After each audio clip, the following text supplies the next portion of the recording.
CBS News Radio is your home for breaking news. With our team of reporters around the country and the world, we give you the coverage you can trust. At CDW, we get that an unsecured laptop can put your company's data at risk, making you a little paranoid. I'm not paranoid. You're paranoid. CDW can implement a secure mobility solution using the HP EliteBook with Intel 8th generation processors and SureView privacy to protect your screen from prying eyes. Did you follow me here? IT orchestration by CDW. People who get it. Find out more at cdw.com/HP security. What was that? So how many of us have lived in sweatpants, socks, and hoodies for the last couple of months? I don't think I even remember what a belt is. Luckily, there's Skechers for your feet. So now they're all staying safe, but starting to get out a little bit for the summer. We can keep that same comfort no matter where we go. Just head to Skechers.com, and you can see all the ultra-comfortable options Skechers has to offer. There are comfortable sandals and shoes for running, relaxing, walking, playing golf, everything you love to do under the sun, out of the sun, in the rain, in the house, whatever. And so many are machine washable out of Skechers' exclusive air-cooled memory foam. See them all right now at Skechers.com. Here is your KCJJ forecast. Today, mostly sunny. We'll get to right around 80 for a high this afternoon. The wind out of the west at about 10 to 20. Tonight, clear down to 55 for a low. Tomorrow, sunny again. High of 82 tomorrow with a few showers possible late tomorrow into tomorrow evening. Mostly just sprinkles. And then on Saturday, sunshine 72. By Sunday, partly cloudy with a high right around 77. I'm meteorologist Sean Cable on the mighty 1630 KCJJ. Right now, it's 67. Weather brought to you by the Westport Touchless Auto Washes at Walmart in Iowa City, Coralville's Hy-Vee. This is the Hawk Fanatic segment, hawkfanatic.com, coming within hours. Brought to you by Patrick Eads and everyone at Deary Brothers, Ford Lincoln. Great place to buy your car. Steve Anderson, Hawkeye Title and Settlement. Mike's Lock and E-Keys for cars. GT Car and his crew at Supple's Siding and Remodeling. Hawkeye Courier Express, 1-800-800-ROSE. Big Dog Satellite, Internet and Solar. Don't call an 800 number. Call Kevin at Big Dog, a premier dish authorized retailer at 338-6600. Harty and Stocker Jewelers and Cowboy Lawn Care. From HawkFanatic.com, it's Pat Harty and Tom Suter. Morning, Pat. Good morning on a Thursday. Morning, Steve. Hi. It's a special Thursday edition. It is, because you were able to score an interview that most have been unable to do over the last 30 years. Yes, I just hope it comes through. I mean, his wife reached out to me last night, Noelle, and she's going to have Ronnie call in here, according to our latest exchanges, at 11:15 Eastern Time, 10:15 our time. Okay. And so we'll just kind of go from there. She has also written an op-ed. I mean, Noelle's from West Des Moines. She went to Valley, ironically. Me being a Dowling graduate, we kind of got a laugh out of that. And they have a beautiful little daughter. She sent me a picture. And her op-ed's pretty strong. It talks about racism in Iowa and at Iowa, and when we were talking a little bit on the phone last night, she talked about how Ronnie at times tried to reach out and just hasn't felt real embraced and what have you. But, we'll let Ronnie talk, of course. And she did say that Ronnie would address the Rose Bowl, I mean, I don't know. Obviously, I don't want to. No. I would like to have some good in this interview, too. I'm going to let him know at the beginning. See, what happened was she read my column I wrote about 6 weeks ago. She read that and then reached out to me saying, do you want to comment? Would you want to speak to Ronnie? And I'm like, God, do I ever? Oh, my God, yes. Yeah, so. He's arguably, and I will argue it, the best player that's ever been at Iowa. I would say that, too. And we've been saying that for years, not just because he's supposed to be coming on here in an hour. And he had a real bad half in the Rose Bowl. Mm-hmm. But my recollection could be hazy, but it seems to me our team gave up like 45 points on defense. Is that right? Yes. Yeah, I don't believe Ronnie played defense. No, it was a team loss. It was. Yeah, and Eric Ball ran for, 226 yards or something like that? I mean, it seemed like 2,000. And it was the same play that Lorenzo White had used earlier in the year, what do you call that thing, the counter river? Counter delay? Or sort of, yeah, that delay, you cut one way and go the other, and Lorenzo White had shredded Iowa. Remember, they had to come back and they beat them 35-31 that year. So, if this helps, I got a sense from talking to his wife last night that I think Ronnie would like to maybe somehow reconnect with his alma mater, and if we could help do that, if this thing does. I'm all for it. And I'm one of these, it's got to happen first. I mean, like I said, I keep checking my emails and texts to make sure nothing changes because she said they're traveling between 10 and 11, or between 9 and 10 our time. And he couldn't talk during that time. That's why we're going 10:15, and he couldn't do this on Friday either. So I figured that's when I called you guys. I'm like, let's get this while we can. And it's also timely too because at any moment in the next few hours, we're going to be launching hawkfanatic.com. It's finally ready to go for the most part. I think they're working out all the last details and what have you, but I just finished my overview, my column on the Kirk Ferentz culture situation right now. So we got a lot of good, fresh content. Tyler Devine, Deuce Hogan gave Tyler some really good stuff about how this thing has unified the incoming players and what have you. And we've got a letter from a parent of an Iowa player that's that is part of the content that we'll be releasing today. So yeah, we will definitely be launching Hawk Fanatic at some point today. I'm just not sure when. It could happen while I'm on the air, and then we'll tweet it later. And then we'll have the Ronnie Harmon podcast up there later on today once that gets converted to a podcast. I checked a couple times this morning at hawkfanatic.com. Not yet. I just finished my column about 15 minutes before I came in here. And I've let the powers to be know that it's there, and Tyler's kind of working with them right now while I'm on the air, kind of going over the last details and what have you. So yeah, it's finally here, and man, it's been weird. It's been weird these last couple of days doing all this writing after not really doing much for 6 weeks.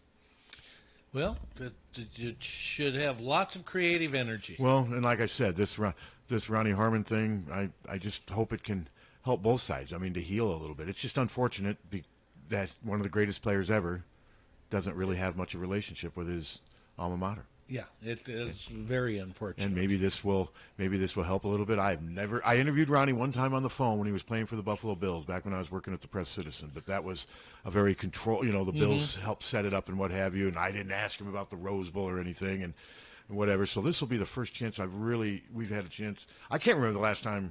I'm sure when he took that Western Illinois coaching job, I'm sure media interviewed him then and whatever. I do remember him being, but for the most part, he's pretty much been under the radar. Yeah. He doesn't do a lot of interviews, and he's not a real talkative person. So this it'll be interesting, and I'm really looking forward to it. Me too. So we'll see. Me too. The question is, what do we do for 55 minutes? We meander. We struggle. We fight. Take telephone calls if people are so inclined. But mostly we struggle.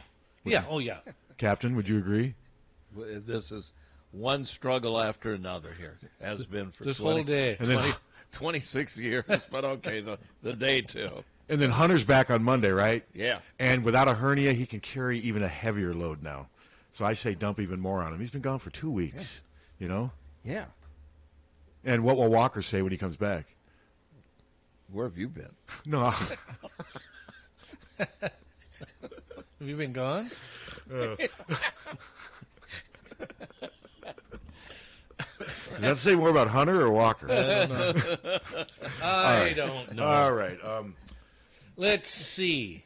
You saw Akram Wadley's mom put out that 43-minute. I watched the first minute of it, and I said, I'm not even going here. Well, I'm not going to criticize. She's got more than her. If she's got grievances, I couldn't. You bet. I went through 10 minutes of it, and 43 minutes was just a little too much. But I hope. She's upset. She's pissed.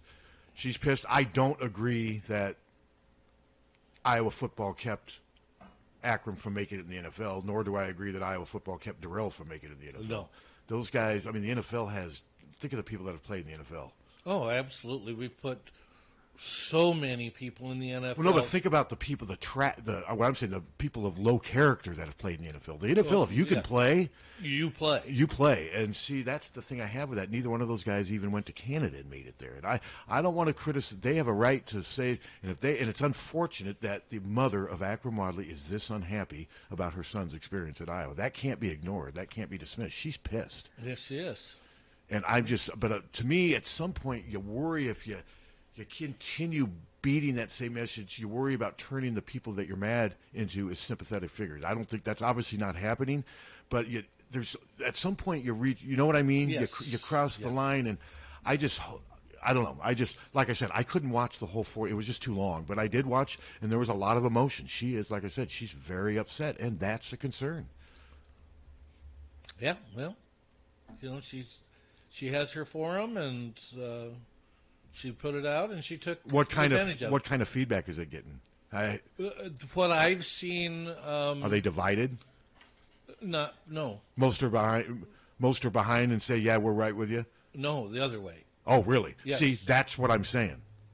So the other way, you're saying that most of the people responding are upset that she did, and see, that's taken away from what she's. Yes. That's what I'm saying is. We have a call? Yep. Yes. Hello. Good morning, gentlemen. Good morning. Hey, Amir Smith-Marset, he's from same area as Akron, right? Yes. Yep. Actually, did they go to the same high school? I think they did. I think they did. Yeah. Has he said anything? Not that I'm aware of. Not that I have seen. Not that I'm aware of. None of the current players have said anything about being mistreated. They've talked about we're going to come together and we want to kneel during the national anthem, and I do think the team's going to kneel during the national anthem. I do too. Yeah, but no, I don't believe he said anything of note.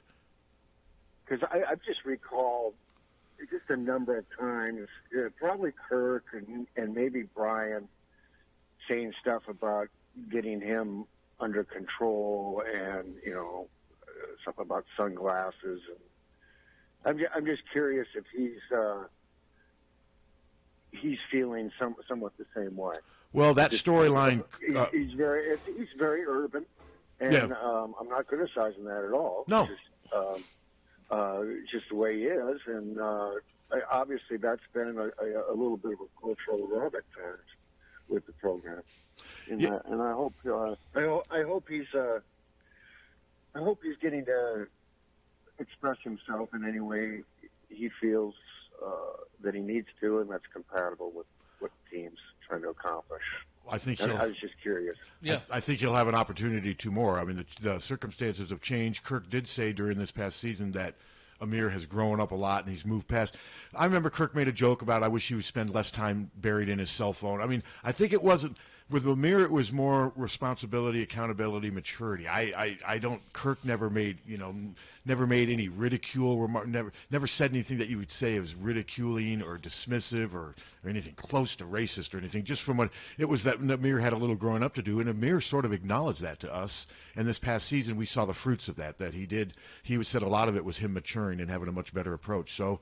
But yeah, these players are going to have. I mean, Kayvon Merriweather's been on Twitter saying, "I don't care if only 1,000 fans show up to Kinnick Stadium. If you're the ones supporting us kneeling during the national anthem, that's what we want." I never thought I'd see an Iowa football player tweet that. Did you, Tom? No, and there's been some pushback too. Oh, I know there has been. Yeah, I'm sure there has been. There's been pushback, but there's been a tremendous amount of support. There has been. You bet. There has been. And my prediction is the team will kneel as a team during the national anthem this coming season. I have nothing to base that on other than a hunch. My hunch is they'll kneel before the national anthem and then stand. No, I think they're gonna kneel during the whole thing. Okay. That's just my guess. I just say because I don't think doing it before is gonna satisfy what these guys want. Do you? We'll find out, but no, I don't think so. Yeah, I'm just guessing. But I think that's what they'll try to broker. Maybe, they won't. But no, there's been a lot of pushback. You're right, Tom. It's a very divisive, polarizing topic. Hey, I couldn't hear much on yesterday's program as I was driving, but did you discuss, the number of players kind of via coaching regimes that were speaking out? What's that? Address that? We're not hearing you very. Can't hear you. What'd you say? Oh, I'm sorry. Were you talking about yesterday about the number of complaints when some of those other coaches were here, Bobby Kennedy and Coach Davis and some of those coaches versus some of the current coaches? Is it a current problem or a historical problem? I saw somebody had released a number of complaints during specific years, and Well, no, it when was Greg Davis was here. Morehouse and Doctorman on there. They looked it up. There was more players left during the 14, 15, 16, 17 thing.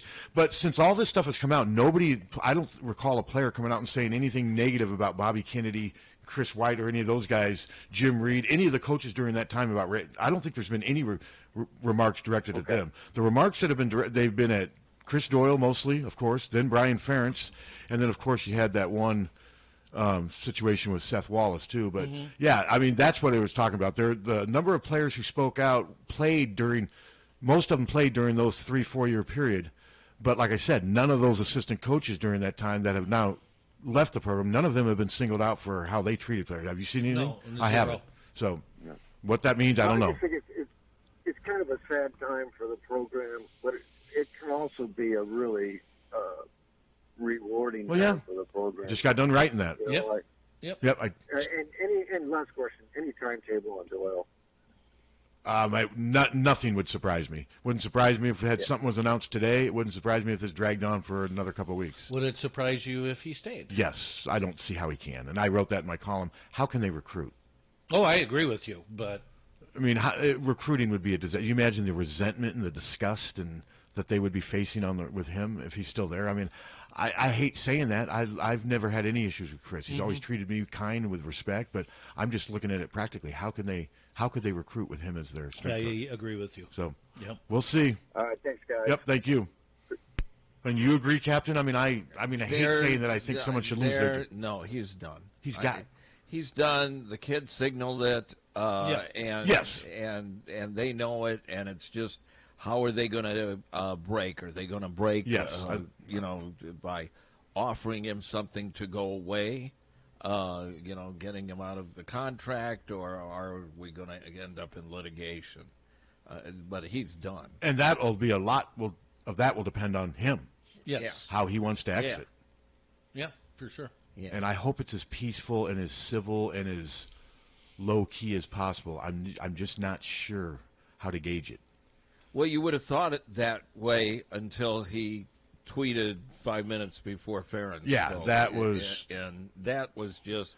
To me, it was a power play. To me, it just showed. I wrote in my column that I just finished that I think Kirk let Chris get a little bit too powerful. A little bit, gave him his domain, and he ruled his domain, and what he said goes. Nobody challenged it. And I think the Rabdo situation, how that was handled, I supported Chris Doyle. I didn't think he should lose his job or anything, but I thought Kirk should have been a little bit more open, understanding, a little more. I don't want to say apologetic, but just responsive to the needs of the players who were hurting in that. I thought that giving that award to Chris Doyle that spring was a slap in the face to those players, and to me it just said, hey, don't ever question my strength coach. That's how I remember it was being perceived. I mean, a lot of people didn't think that was a good move by Kirk at that time. And I kind of agree with that, too. That's what I thought. It was Kirk saying, hey, don't ever question my strength coach. And I think until now. Well, what I'm saying, though, is Chris Doyle says to himself, I can survive. I just think that empowered him even more to say, I'm beyond reproach. I mean, no one's going to question what I do. This is my world, and you enter my world, and you go by my terms. Well, society's woes has seeped into his world, and now they're paying the price. So do we find it remotely interesting that none of the black coaches have come out and said anything? Well, actually, none of the white coaches either. All we've heard was Kirk. Well, that's by Chris. design. That's by design. And they didn't want Doyle to talk. I mean, like I said, right. I've had conversations with Steve Rowe, and Steve basically said that right now, that while this thing's being investigated by an independent review, no one other than Kirk, it sounds like, or if Gary, when he wants to, is going to comment. I haven't seen it. Now, assistant coaches have made a couple tweets. I've seen a couple tweets saying we're in this. I haven't seen them. I've seen a couple tweets, but nobody's come out and made any big statements or anything. No. Right. So, but I'm pretty sure right now that they're telling everyone, hey, let's stay silent for now. Let's let this thing work its way through investigation-wise, and Kirk will speak on our behalf. When some will say that's part of the problem. Do you know? Yeah, that's right. Some will say that. Do you know if the independent review is underway yet? I don't know for sure. My guess is it would be by now. I mean, you got to move fast in this thing. Now, I'll look into that more. I can make some phone calls. My guess is yes, I would think so, because time is of the essence here. There's not absolutely. We're almost into mid-June. See, I would go the opposite, but... You don't think it has started? No, I think this university plods its way. The wheels through of things. justice. Yeah, but slowly. I would, like to think that, Pat, but none of us know. I mean, we don't know. Yeah. I mean, I would be surprised if at least the ball's not moving a little bit somehow. I mean, because this has been a week now. I mean, what did they do? To me, you've had a week. A week's a lot of time you can do, especially since you're going to be doing everything probably in Zoom anyway. I mean, right. There's going to be so much Zoom. Do you think there's going to be some committee that's going to be on campus? How's that going to happen? I wouldn't think How does so. the pandemic impact that? Now, that may cause things to take a little longer. I don't know. It might. On Hello? the other hand, Zoom is a mouse click. I think they need to know what's going on with Chris Doyle by July 1st, don't you? Or faster. Yeah. Hello. Hey, guys. Looking forward to the interview with Ronnie later today. Pat, just your opinion. Do you think Brian Ferentz should be on the sideline this fall?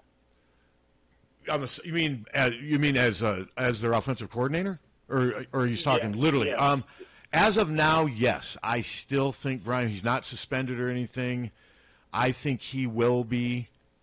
If more comes out now, Iowa has not reacted to what Sharonda Wadley's mother said, and that was directed at a lot of that was directed at Brian Ferentz, and so we'll have to see. I mean, now if all of a sudden Brian Ferentz gets suspended because of this, do you suspend him based on the allegations of one person?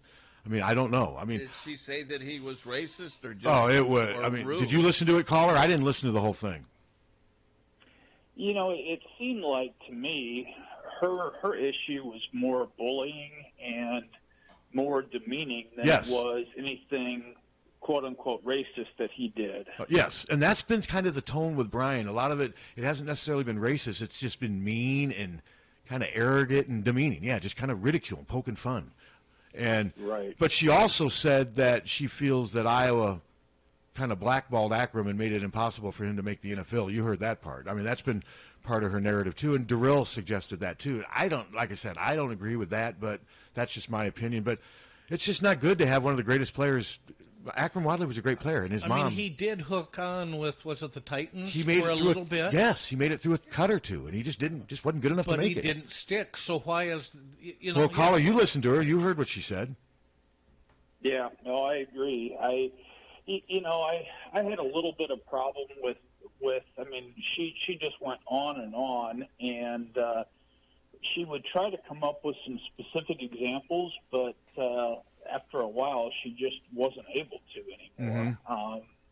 Other than she was very mad and disappointed. She's mad. And what I heard was that a lot of things were based on the fact that Akram didn't want to. He wanted to cut weight, and the coaching staff said to make it to the NFL, you need to keep gaining weight. Oh yeah, that was an ongoing story an ongoing story while we were here. And Akram, we talked to him about that too. And he struggled academically early on here, but he stayed with it and what have you. And I mean, I'm sure Iowa did administer some tough love. That it just seems like the line between demanding and demeaning was just crossed over too many times. Yes, especially in the weight room. Yeah. Well, hey, guys, thanks so much. Really enjoyed the show. Thank you. Appreciate it. Can't wait to hear from Ronnie. All right, thanks so much. And it is, coaches have to be demanding. Mm-hmm. And they have to have that club in their arsenal. They have to. Football's pain, sacrifice, commitment. I get it. You get yelled at. But I don't think you need to have bullying and a lack of respect in football. But not at all. But a lot of coaches do. Yeah, they do. That's for sure. That's their MO. A lot of them operate. A lot of them think they're building you up by tearing you down, and for some it works. I mean, look at Nick Saban. Yeah. I mean, one of the most unpleasant human beings in the history of mankind, and he's maybe the greatest college coach of all time. I mean, think about that. I mean, look at Bill Belichick. Now, I've heard Belichick away from his persona, public persona, is a great guy, but I mean, you see media-wise and what have you. Now he's not a big. I mean, Saban yells and screams and rants, but it works. His style has worked at Alabama. I mean, granted, it helps being at Alabama, but Alabama was average before Nick Saban got there. I mean, they've sort of been. They've had, Bear Bryant, of course, was. Gene Stallings won a national title, but Mike DeBose and Mike Shula, they did nothing special there. Well, sure didn't. It's how you handle it. It's like you look at Fran. He screaming and yelling, and you could take it one way, but for some reason his players take it well. Yeah, I mean, they've never seen.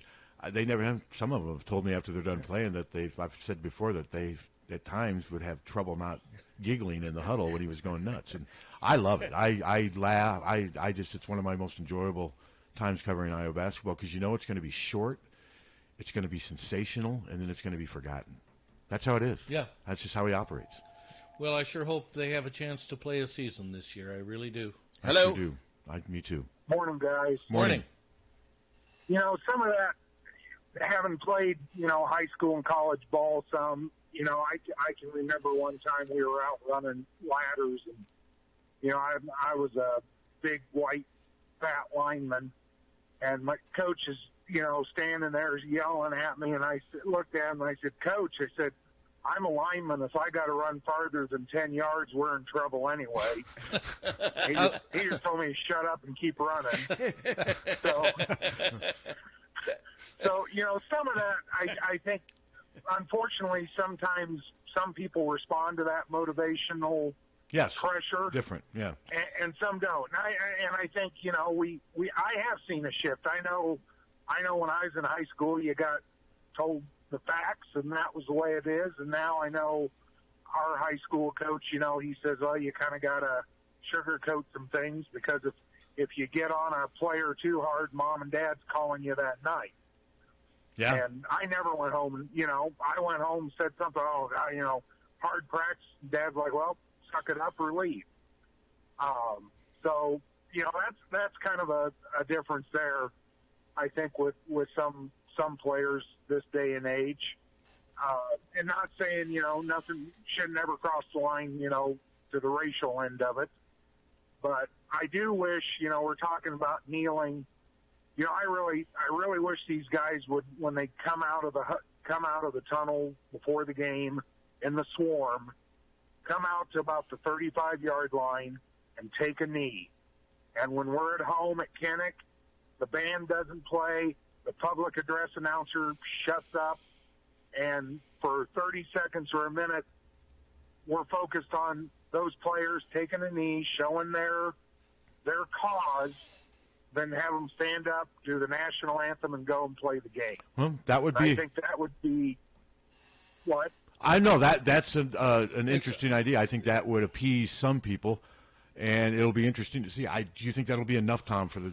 No, I don't. Because they're going to kneel during the national anthem. I think that's what. But I like your. In some ways, I like your idea. I see it. I see where you're coming from. Yeah.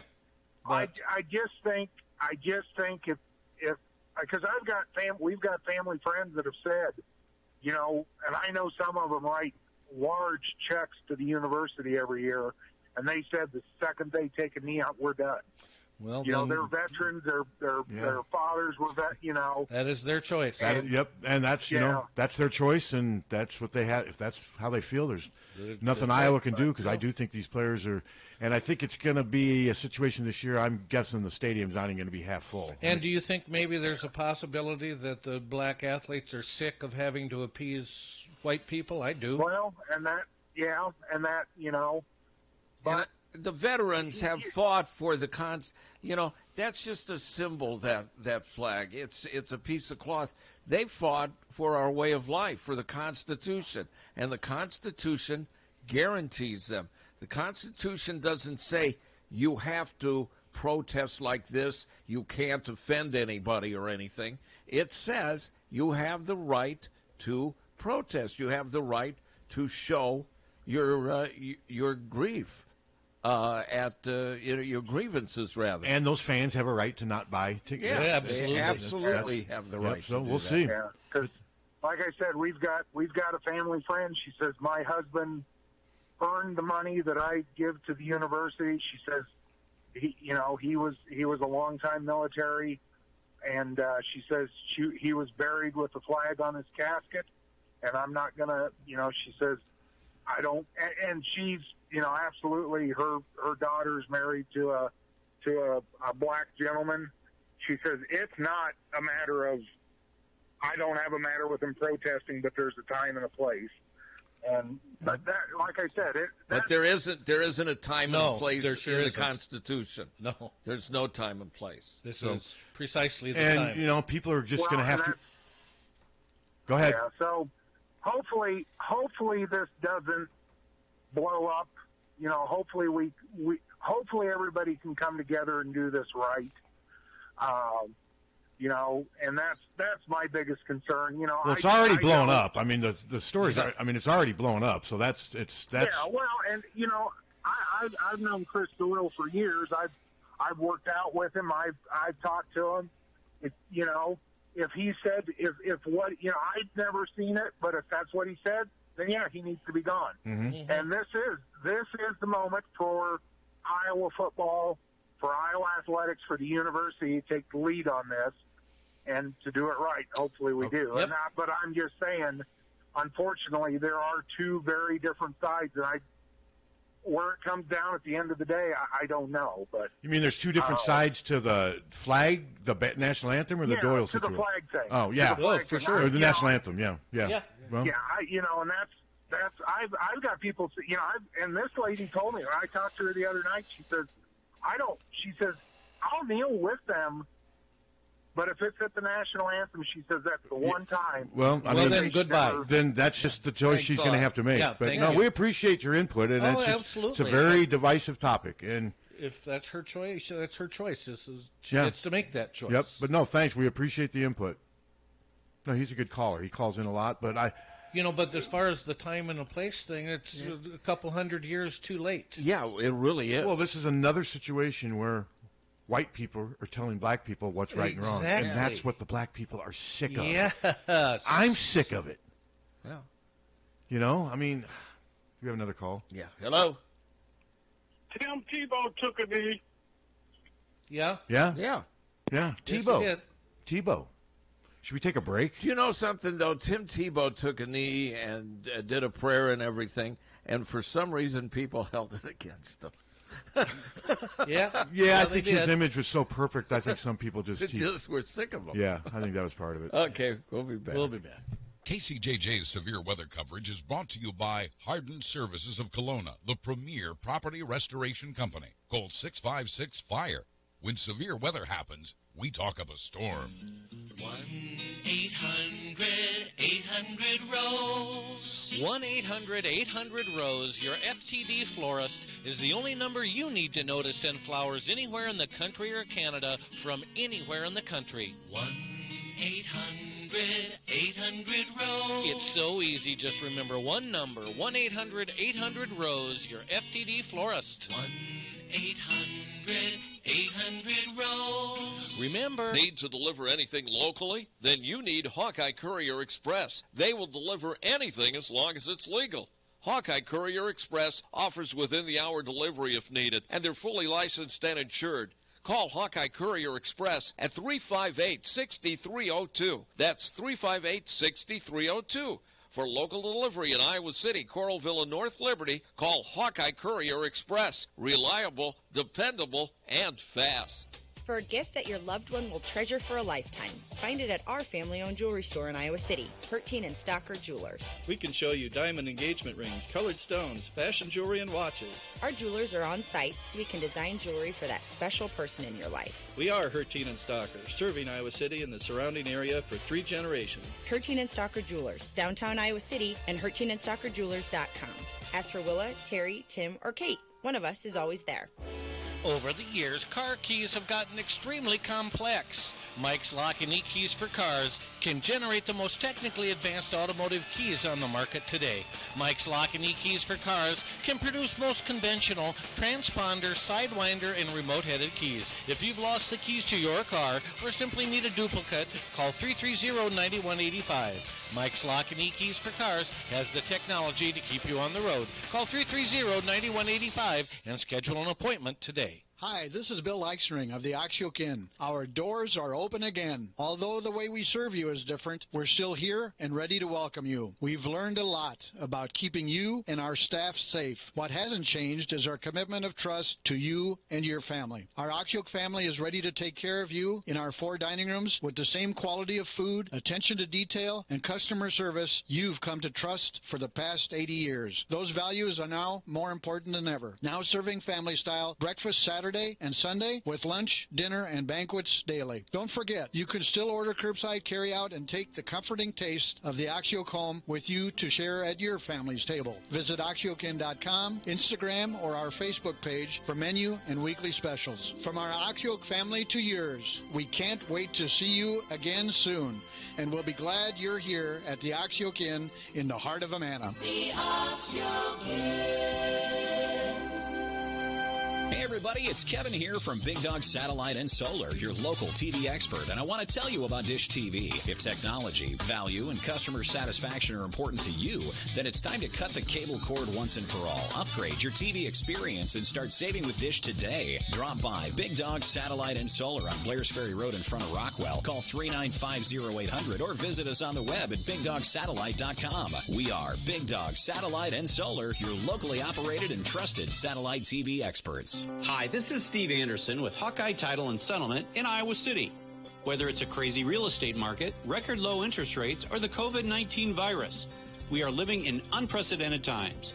But know that my remarkable team at Hawkeye is literally working around the clock and in unique and adaptable ways to try to make every deal close smoothly and on time. We appreciate your understanding, patience, and flexibility as we power through this tough time. We're going to get through this together. GT Carr, owner of Supple Siding and Remodeling, offers service and quality that is unmatched in the area. At Supple Siding and Remodeling, their trained professionals will install and guarantee the products used in any size job done, regardless of the project. Supple Siding and Remodeling will stand behind their quality products and installation with exceptional customer service. Whether it's a window replacement, a kitchen remodel, or a house addition, our employees are committed to quality. Visit sales at supples.net or call 337-2246. If you're looking for a reliable, affordable lawn care service, you need Cowboy Lawn Care. Cowboy Lawn Care specializes in lawn mowing, weed eating, cleaning flower beds, trimming trees, spring cleanup, and much, much more. Cowboy Lawn Care guarantees their work and are fully insured. Call Johnny at Cowboy Lawn Care at 331-5520. That's 331-5520 for complete, affordable lawn care. Cowboy Lawn Care. From the Harty and Stalker Studios in the heart of the Hawkeye Nation, this is the mighty 1630 KCJJ, Iowa City. Harty and Stalker Jewelers, making memories, making moments. Here is your KCJJ forecast. Today, mostly sunny. We'll get to right around 80 for a high this afternoon. The wind out of the west at about 10 to 20. Tonight, clear down to 55 for a low. Tomorrow, sunny again. High of 82 tomorrow with a few showers possible late tomorrow into tomorrow evening. Mostly just sprinkles. And then on Saturday, sunshine 72 by Sunday. Partly cloudy with a high right around 77. I'm meteorologist Sean Cable on the mighty 1630 KCJJ. Right now, it's 67. Weather brought to you by the Westport Touchless Auto Washes at Walmart in Iowa City, Coralville's Hy-Vee. Keep in mind, a week from tomorrow, we'll be giving away a $1,000 gift certificate for a new set of clubs from Brown Deer Golf Club. Be listening tomorrow again when I ask you to call in and win 2 rounds of golf, and then you qualify. Yeah, I got to send some of those bad boys out, don't I? Yeah. I'll grab that list. What kind of clubs? What brand? It's up to them. Yeah. Oh. I mean, it's $1,000 certificate, so... Do I have a chance to win it? No. Why? No. Why? It's your... We I'm not decided to single you out. So you're telling me that KCJJ employees and independent contractors are not eligible? Correct. Yes. Ineligible. Yeah. Okay. I mean, Mace can't win it. No. Sean Cable, he can't. No, 0. That Ashley. You gonna answer Buzz that? Burbank Ashley could win it. You gonna answer that? Ashley O'Connor. Oh yeah, well, yeah. Yes, Duh. Hello. Yeah, you guys have said it probably 47 times, but that $1,000 towards clubs, is that towards clubs specifically, or can you use it towards like anything? That's a pretty good question. I think the intent is towards clubs, Okay. but I don't have the certificate in hand exactly, so I can't. Sure. I honestly can't answer that question, but the intent is for clubs. Right now, you can get yourself a nice set out there for $1,000. So. Oh yeah, or you can get an incredible set, with $1,000 certificate. Give them, a $100 or $200, and you got a lifetime set. Yeah. Are you guys still handing out rounds? Still, yes. rest of the week or at all? Yeah, we'll be I'll do it again tomorrow morning. Perfect. Well, thanks, guys. Okay. Bye. Thank you. I'll do it every morning through next Thursday, and then Yep. Friday we'll be out at Brown Deer. I was talking to Dirk the other day. I had to make up a little banner ad for KCJJ for the new site. I saw it. It looks good. I kept it very simple, Which I think straightforward. I think that works. I do too. Yeah, it's part of the rotating carousel. And so like I said, I'm really excited. I don't think we've launched yet. I haven't spoken. I have been watching, and But I think what we're and it doing is hasn't we're going to do what they call it a site, kind of a soft launch where we'll get the stuff up, but I don't think we're going to start promoting and tweeting and Mhm. advertising until I get off the radio and I can go and then but no, Fair enough. we will be up at some point today, and like I said, I'm really excited about that. Hawkfanatic.com And I haven't seen any of the mock-ups or anything, so I'm really excited to see what it looks like. Yeah, I'm impressed with what it looks like. It's easy to navigate. Tyler put together this recruiting list. It's kind of similar to what Rivals does with their commitment list, which is pretty neat. And yeah, there's so much we can do with it. We can have multiple photos. We can embed huddle videos and tweets. There's just a lot of stuff that it's a brand new website. So that's Mhm. you'll see that as we launch. And so yeah, I've got a lot of stuff going on, and what a weird time to launch during a pandemic and during this story that just continues to evolve. Well, it does, and the pandemic is not looking good either. No, I actually saw that Yeah. Texas, things are not going well in Texas at all. No. Things are not going well. What were the other? Basically, all the states that opened up 3 weeks ago now are starting. Texas is really getting hit. Yeah, now they're starting to see it rise, and they said it'd take 3-4 weeks Mhm. to see it, and now we are seeing it. And that makes me less confident that college football will be starting on time. Tomorrow, this state, it says let her rip, and full capacity at restaurants, and you can open theaters and concerts and whatever you want to do. You won't see me. Well, the other day, I went to Panera, got food, and left. I did that, Mhm. but I'm not. Oh, I'm comfortable Yeah. picking food Yeah, up. I'm picking food Yeah. up. And I've seen where that's a low contact thing to do, that your chances of picking up a virus that way are pretty slim. Mm-hmm. I had a mask on, and the food the food was hot, and Yeah. So, but yeah, no, that was not a good report, because when I see that stuff, I'm like, first thing I think is, how is this going to impact what we're trying to do 2-3 months from now? So, I mean, there's still a large group of people who's calling this thing a hoax. Anybody gets a cough and dies, it's COVID.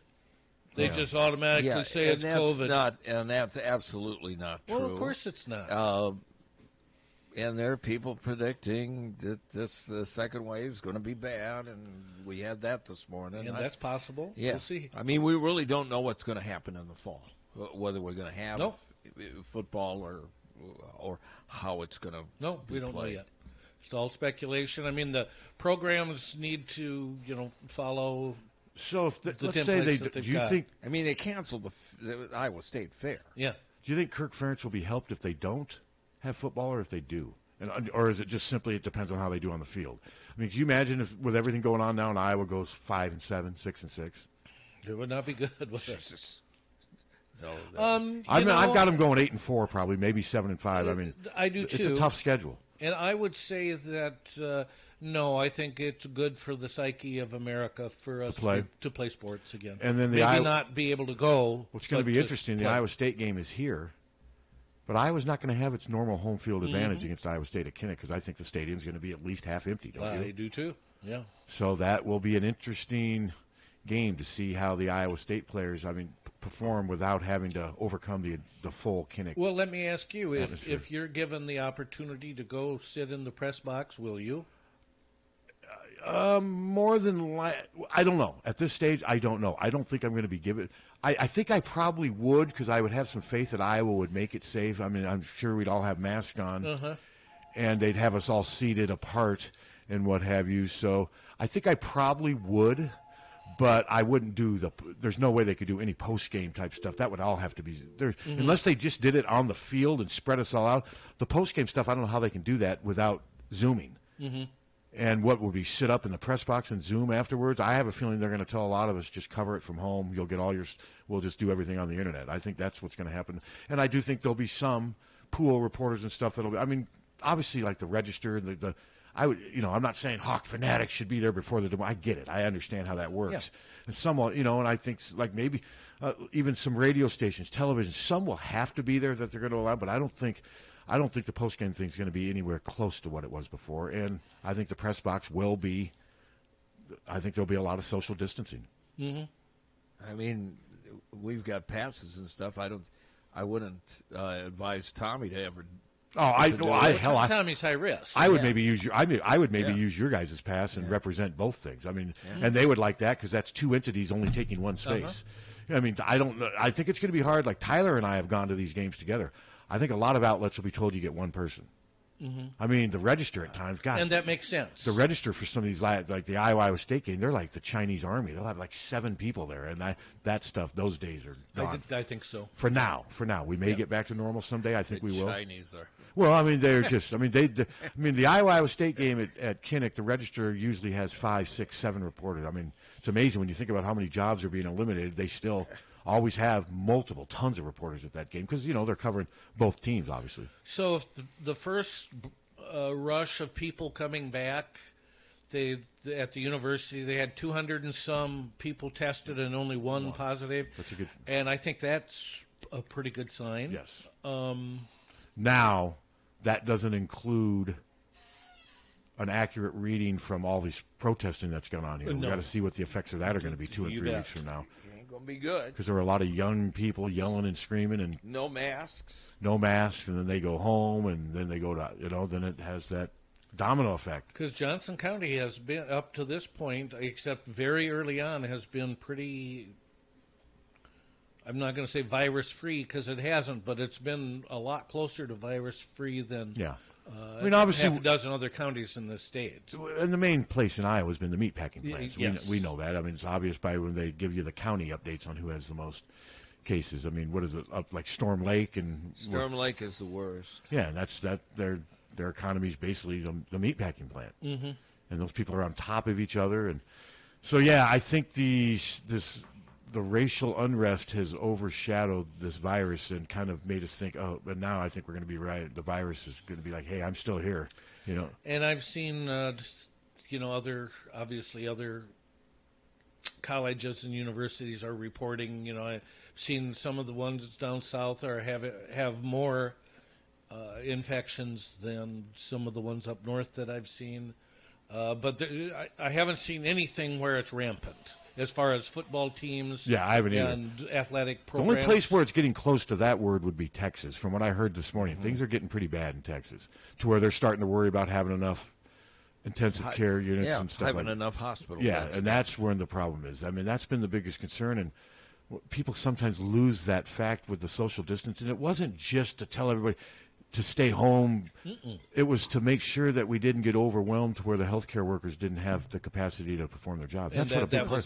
And they were able, for the most part, to do that. But it's like as long as we keep people going in and out of the hospital, we're not looking at the death count. It's just, to me, this is just bizarre. It's just like, I understand we have to have the economy. Really, I get it.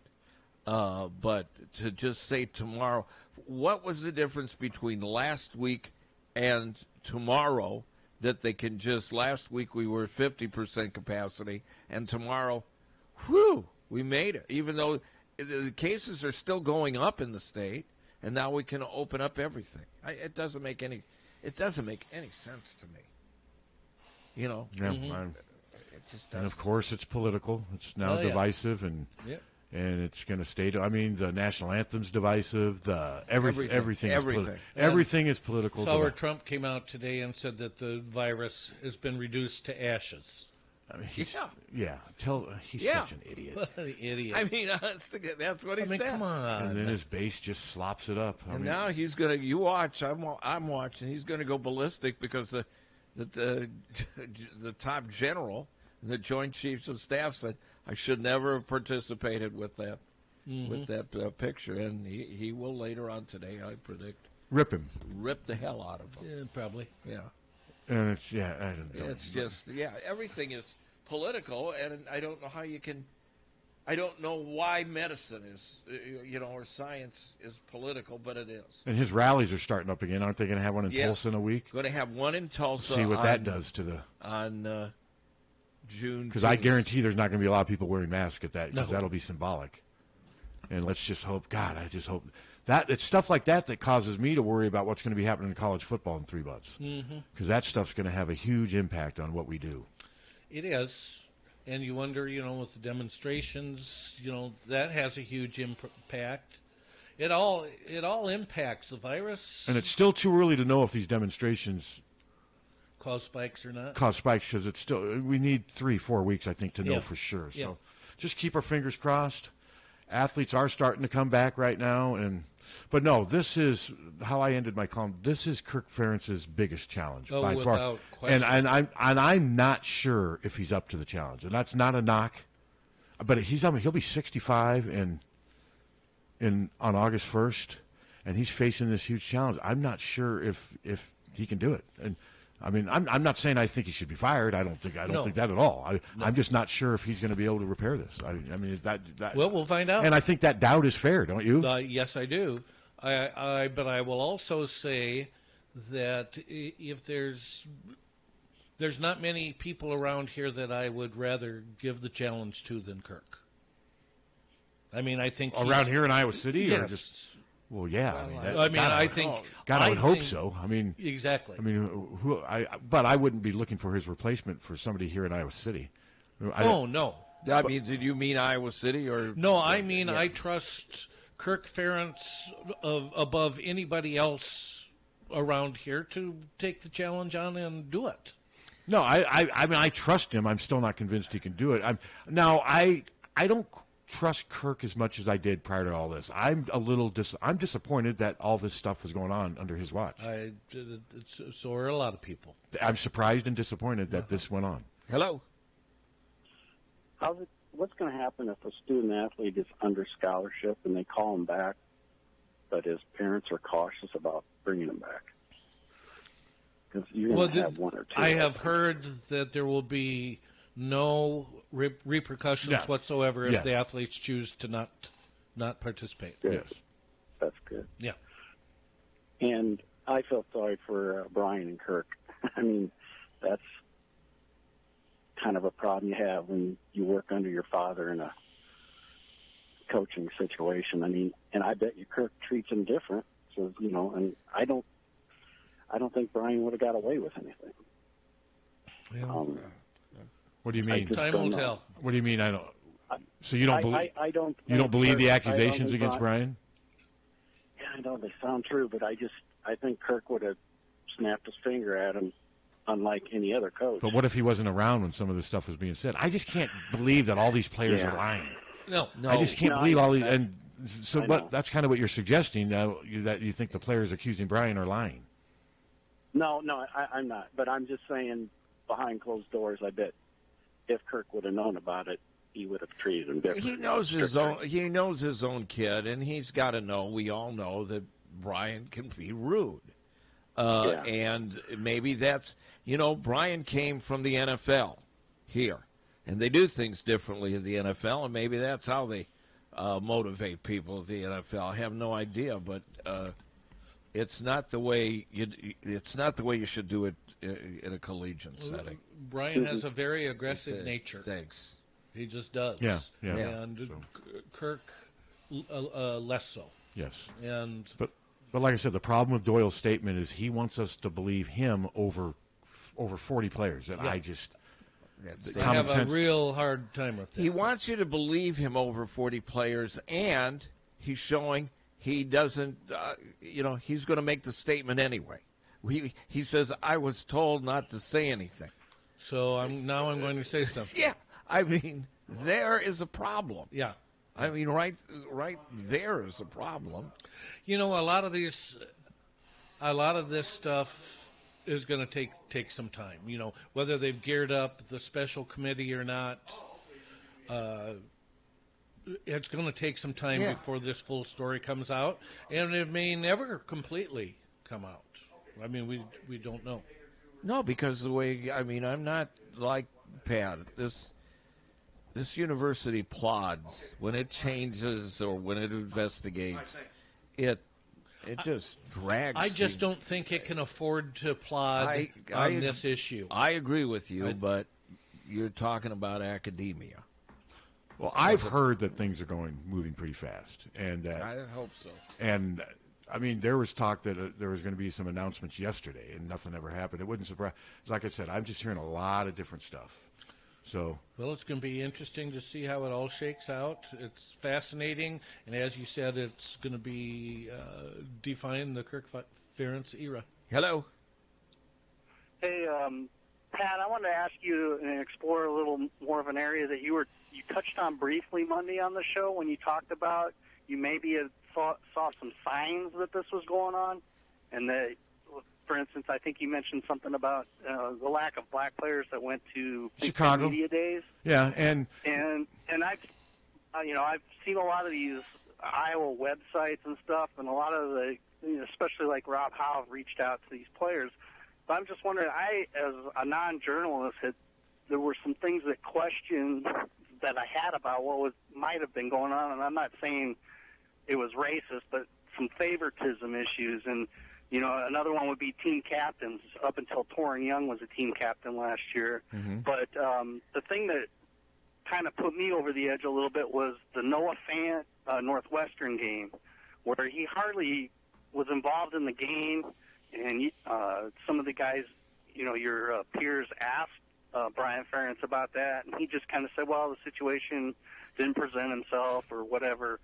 And everybody kind of bought that hook, line, and sinker. And I think, and this isn't an indictment of the people that cover Iowa, because most of you have covered it for 10, 15 years, but sometimes it seems like the journalistic line is blurred with being a fan of Iowa, and maybe not an overt fan, but it just seems to me that some of these red flags that popped up that maybe should have been delved in further, and I know they control the narrative and it'd be next to impossible to talk to the current players, but some of the people that have left the program, the discrepancies between the transfer rate of blacks and whites and the graduation rates of blacks and whites, I just think that maybe, and I don't know if you've talked to some of your guys, if you've reflected on maybe there was some stuff that if we had dug further that maybe we could have found this out, but I don't know. I just was wondering what your thoughts were on that.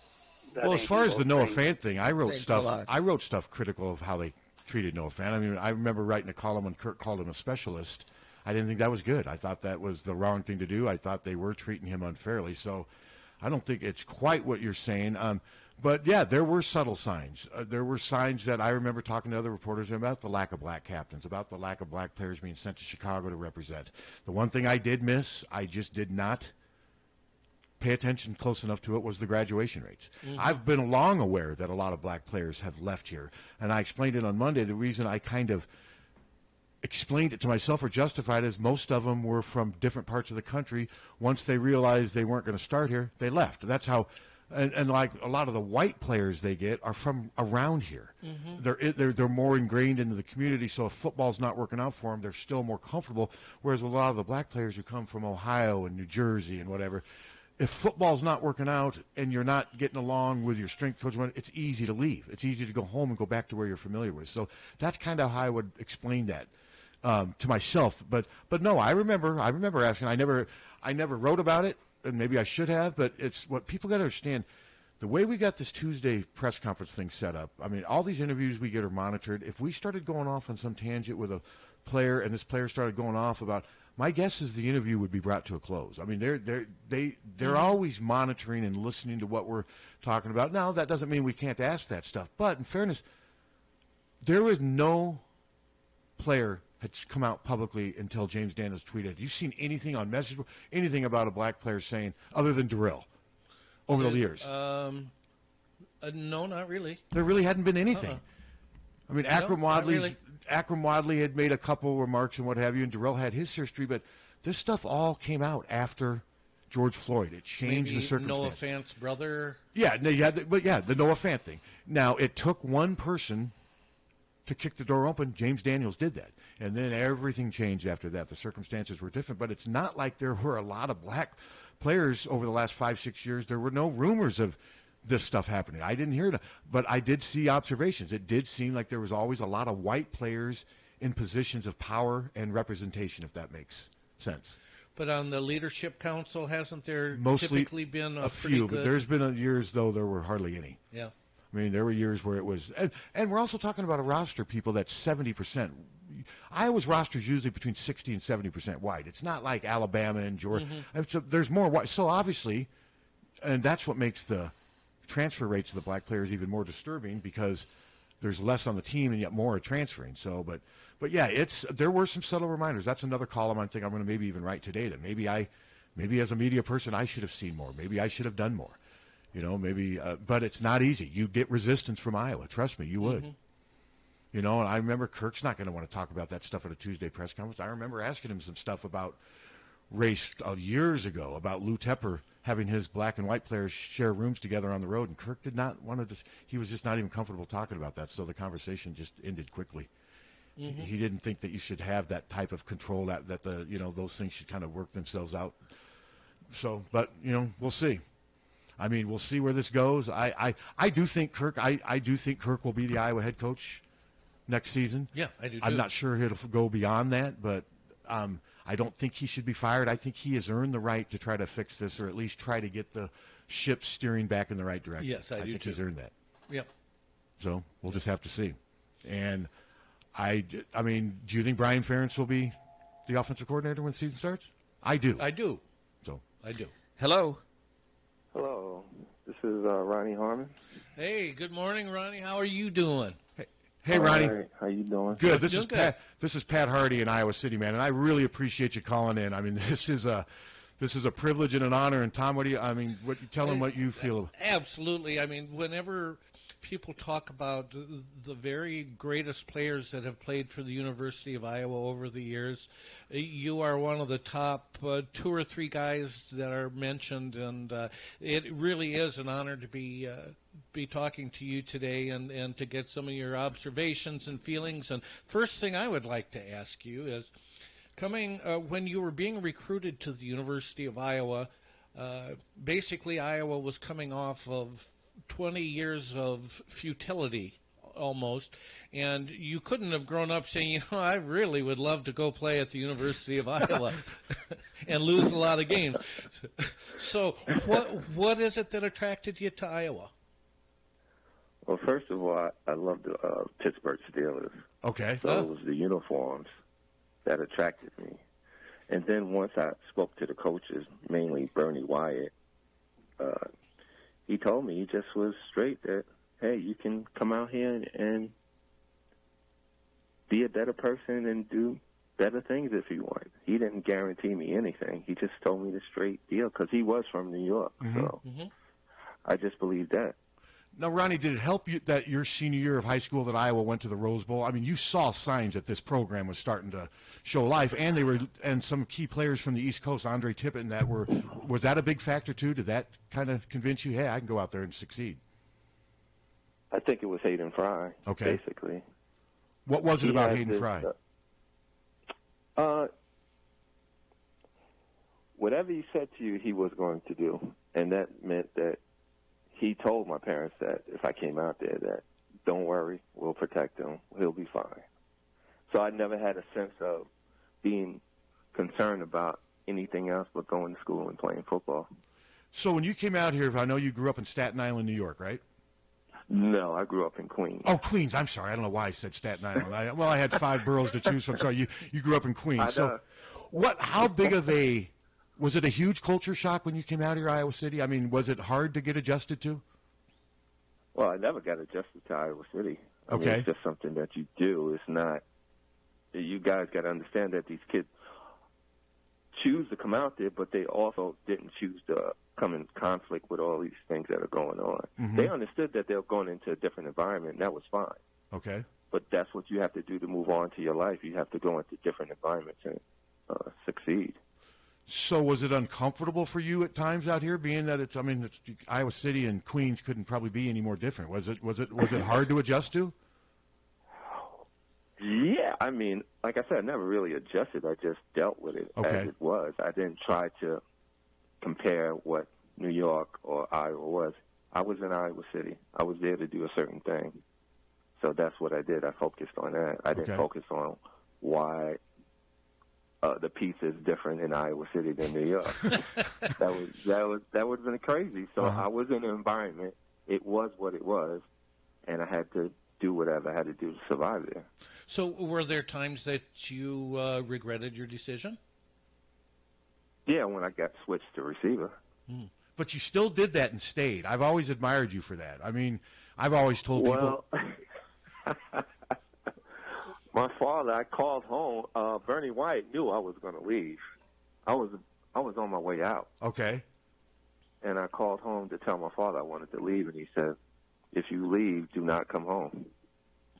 Wow. So I knew there was nowhere for me to go. So from that point on, I knew that football was a business. It wasn't about having fun or enjoying. That's the first time I shut down.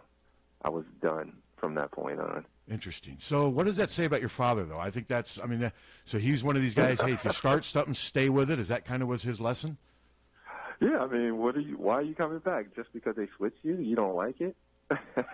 He was like, that doesn't even make sense to me. But, if you decide to leave, I'm not going to tell you to leave or stay.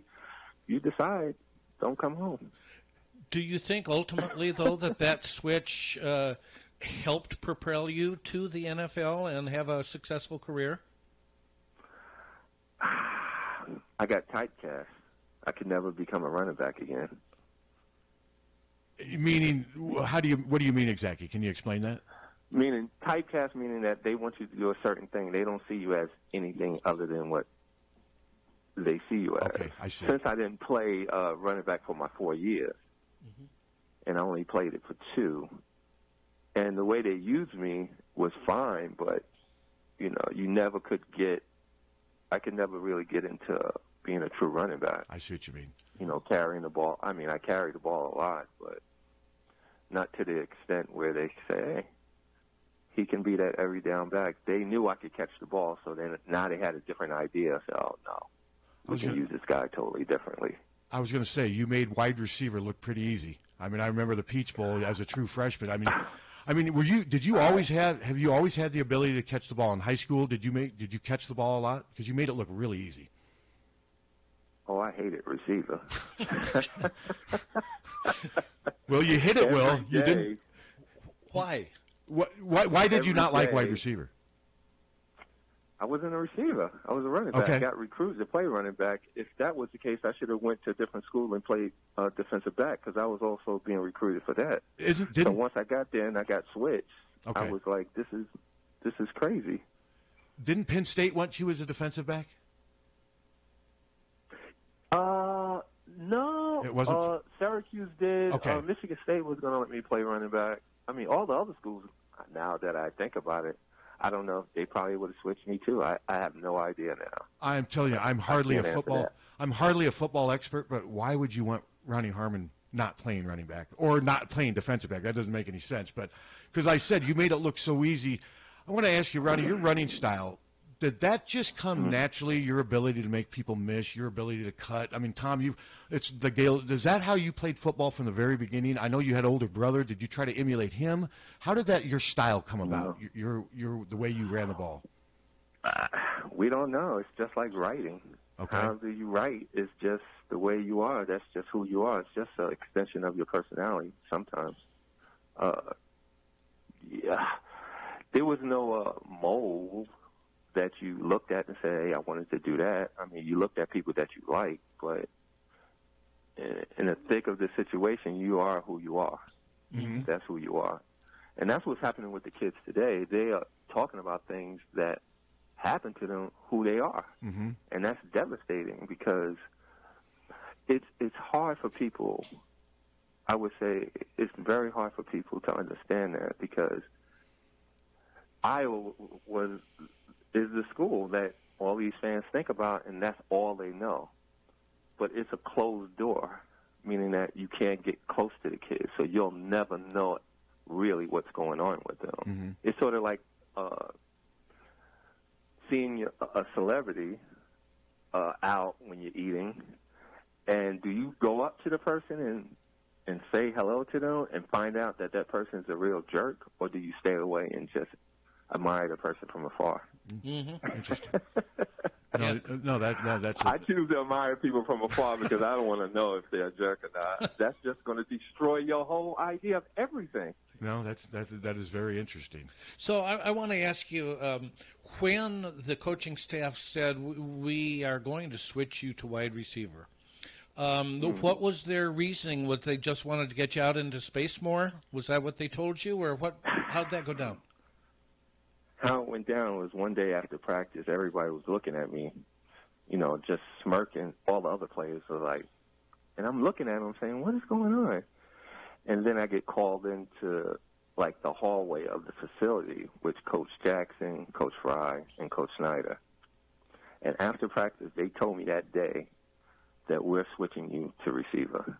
I was like, I don't want to play receiver.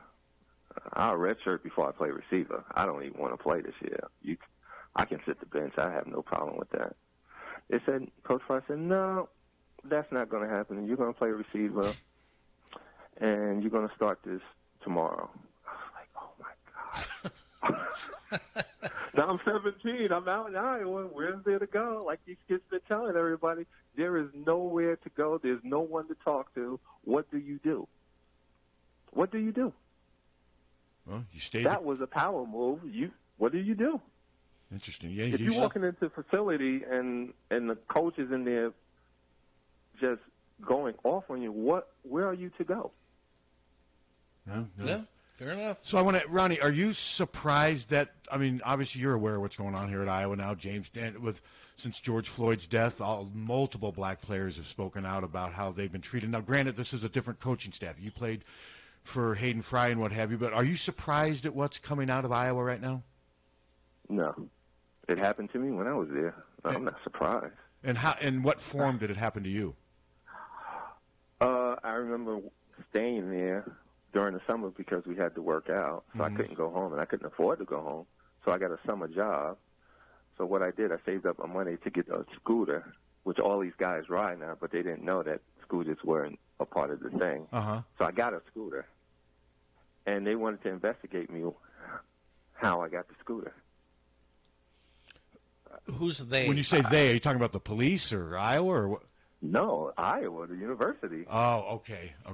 The coaches. How did this happen? Okay. Wow. So I wasn't, being a black player, I wasn't able, or they were saying that you cannot afford this. So what happened? And what'd you tell them? I didn't talk to people. I didn't care what they thought. They could say whatever. Well, I would sit in the office and just look at them and be like, okay. And get up and leave. I shut down. I decided I was not going to talk anymore. That was it. Interesting. So did you shut down from Hayden Fry too, or how was your relationship through Hayden? How did that? Yes. I didn't talk to any of the coaches ever. How hard was you mean that? For 4 years? I mean, how hard was that? Years, yeah. How hard was that just to function on a daily basis with that kind of disconnect? Do you see what the kids are going through? No. Yes, I do. Yes. Yeah. Did you ever think about Did you ever think about speaking out back then? Or obviously, now, if I would have spoke out, would you guys have believed me, or would you have said I was a fair? You're right. That's a very fair question, and all these people that say it's easy to speak out, it can't be easy to speak out. I mean, Ronnie. No, because. Go ahead. God, you got to understand, they're controlling the story. Mm-hmm. With this Twitter thing, they don't control the story. Yes. these guys are talking, and you can't control what they say. I didn't even know that Coach Hearn said that you couldn't even tweet. I just read that, and I was like, wait a minute. He shut down. Oh, like 10 years ago. He did? Yeah, he took it. They haven't been able to tweet until now, and then originally they were going to let them do. Originally, they were going to let them do one pre-approved tweet per month, but then the players said no. Now they have their open game. I mean, Kayvon Merriweather, a defensive back from Detroit, tweeted that he doesn't care if there's only 1,000 fans in Kinnick Stadium when this season starts. We're going to be kneeling during the national anthem. If you don't like it, we don't want you around. That's on Twitter now. The environment is totally changed now. Players have a right to express themselves. So the question is, why didn't they have the right before? I mean, when you recruit the kids, I'm sure they didn't tell the kid that, hey, when we recruit you, you won't have any rights. Well, they do tell them that they take them off Twitter. What Kirk thought that Twitter was something where the players would end up tweeting stuff that they would regret, and he just felt it was something that would lead to bad things happening, possibly the Temptations, and lead to this. Well, good. Who knows? You're right, Ronnie. Hindsight now, maybe that was part of the problem because it's putting a muzzle on them. It's limiting their freedom of expression, and that's what you're saying the players don't have when they come out to a place like this. You're saying they don't have the right to express themselves. No, they didn't. You just said they shut them down 10 years ago. Mm-hmm. Yeah. Well, and look what happened. I mean. And, like the Iowa basketball team has been allowed to stay on social media the whole time, and there have been some dust-ups on Twitter between some of the players and some of the fans. But they still figured out a way to make it work. Yes. But no, now the Absolutely. players are on Twitter now all the time. It's pretty interesting, some of the stuff that's being said. And, Ronnie, I do think that the team's going to kneel during the national anthem. Do you have some pretty strong feelings on the national anthem? What's your thoughts? I think that people need to express the reality of their situation. Okay. And just because other people cannot see it does not mean that it's not happening. Mm-hmm. These kids were going through a whole lot, but you did not know it. And they had to go to school. Mm-hmm. Mm-hmm. Yeah. So you're saying that they had to go over to the facility and know that when they walked in there that this is what's going to happen. And then turn around and go to school and deal with the emotional stress that they already got coming out of the facility. Yeah. Do you know how difficult that is? We don't. You do. For a 17-year-old kid? Yeah, no, we don't. No, I don't. I could barely tie my shoelaces, Ronnie. So. And Ronnie, I did look up. You were young. You were young for your grade. You were only 7. I was in the same grade as you, but I'm almost a year older than you. You were only 17 when you came out here. I mean, that's young. Yes. So what do you do when you got 4 grown men around you telling you that this is what's going to happen, and if you don't like it, that's okay. Mm-hmm. But it's going to happen. That's a power thing. Mm-hmm. And yet, despite all this, these coaches got power over the kids, and they cannot do anything about it. Until now. They can't even voice their opinion. Now things are changing. I think that the door's open. I think now things are never going to go back to where they were. I mean, we hope not. Yeah, and the Iowa strength coach is on paid administrative leave right now. How much, Ronnie? How much the strength program is a huge part? You guys are around the strength coach more than the head coach, aren't you? When you're in college, I mean, that's the person you guys are around more than anything. Yes. Strength coach and trainers. And that's where it seems like a lot of these problems have occurred at Iowa, at least according to these players. Have you been keeping pretty close watch over this? Have you been following the story pretty closely? Well, I just started. My wife showed me when it started, started. And it is sort of like I just don't understand this. I really don't. I have never, Bill Dervish was great. I see that is where I understand what these kids are going through because, like you said, like 90% of your time is in the weight room. Mm-hmm. And that person that's in control of the weight room has control over everything in the weight room. Mm-hmm. So he's forming opinions about kids and having an audience, and that would be the white audience, and saying these things to these kids, black kids, and thinking it's funny. Thinking it's a joke. These kids aren't joking about racism. That's not a joke. Sure. We grow up knowing that it's happening every single day. I am taught how to survive a police stop. As a young kid, I was taught what to do and what not to do. because these things can happen. Mm-hmm. I don't know if white kids have that understanding that they don't have to worry about being stopped and pulled out. Mm-hmm. What are you to do? Yeah, that's white privilege. That's white privilege, Yeah. and that's why I don't like it when white people tell black people how they should respond to racism. We don't have the same experiences as you do. We don't have any right to tell. I don't have any right to tell a black person how to respond to 400 years of oppression, and I think the national anthem, because it's pretty polarizing out here, Ronnie. There's some Iowa fans who said if those players kneel, we're done, and like Tom said, goodbye. Goodbye. I mean, that's kind of how I feel about it too. Well, I mean, they have the right to make their choice, Yeah. just like the kids should have the right to make their choice, and that's what this whole thing was supposed to be about. This whole American experience was supposed to be about freedom of speech and making a choice of what's right for you, not what's right for someone else. So did it help? Go ahead. I'm sorry. No, go. Well, I wanted to ask, did it help having your brother out here, and were you reluctant to have Kevin? Did you say, hey, how did you impact his recruiting? I did not recruit him at all. I told him not to come. Interesting. And he still came. And he still came. Why? Why do you think he did? Because his older brother told him not to. Okay. Ronnie, I wanted to. I mean, I wrote your wife. I had a nice conversation. It was kind of ironic. I didn't realize she went to West Des Moines Valley, and I'm a West Des Moines Dowling graduate, so that we kind of shared a laugh on that. And I'll tell you what, you guys got an adorable little daughter. She sent me a picture, and you're living in Washington D.C. You're living in Washington D.C. right now. I wrote a column a while back, and I just think it's unfortunate that you don't have a better relationship with Iowa fans. And I mostly blame the Iowa fans. Does that matter to you at all? Do you wish you had a closer relationship with your alma mater? I wish I had a closer relationship with it, yes. I think all the alumni wish they did. The doors are closed to that, meaning that you can't walk into the facility. You can't talk to the guys and help them through these issues that they're going through, which was, I would say, not such a good thing when I was in the league, because all I heard about was all these guys going back to their school and having an open door policy. Mm-hmm. And I don't know any of the guys that I knew could go back to Iowa and have that kind of open door policy. We couldn't mentor the younger guys, and that's what I feel so bad about, is that there was no one there to save them from this, because we were all separated. Mm-hmm. The alumni were not allowed to go by there. There is no open door policy. And why that is devastating, because these kids could have been helped through this situation, and maybe some of this stuff wouldn't have went on, because you have alumni, you have older guys there, you have guys that are the age of the weight coach and some of the assistant coaches on staff. So now you have a conversation continually going on where everyone can work through it through different channels. Maybe the alumni guy could go to the coach and says, hey, he's feeling this way.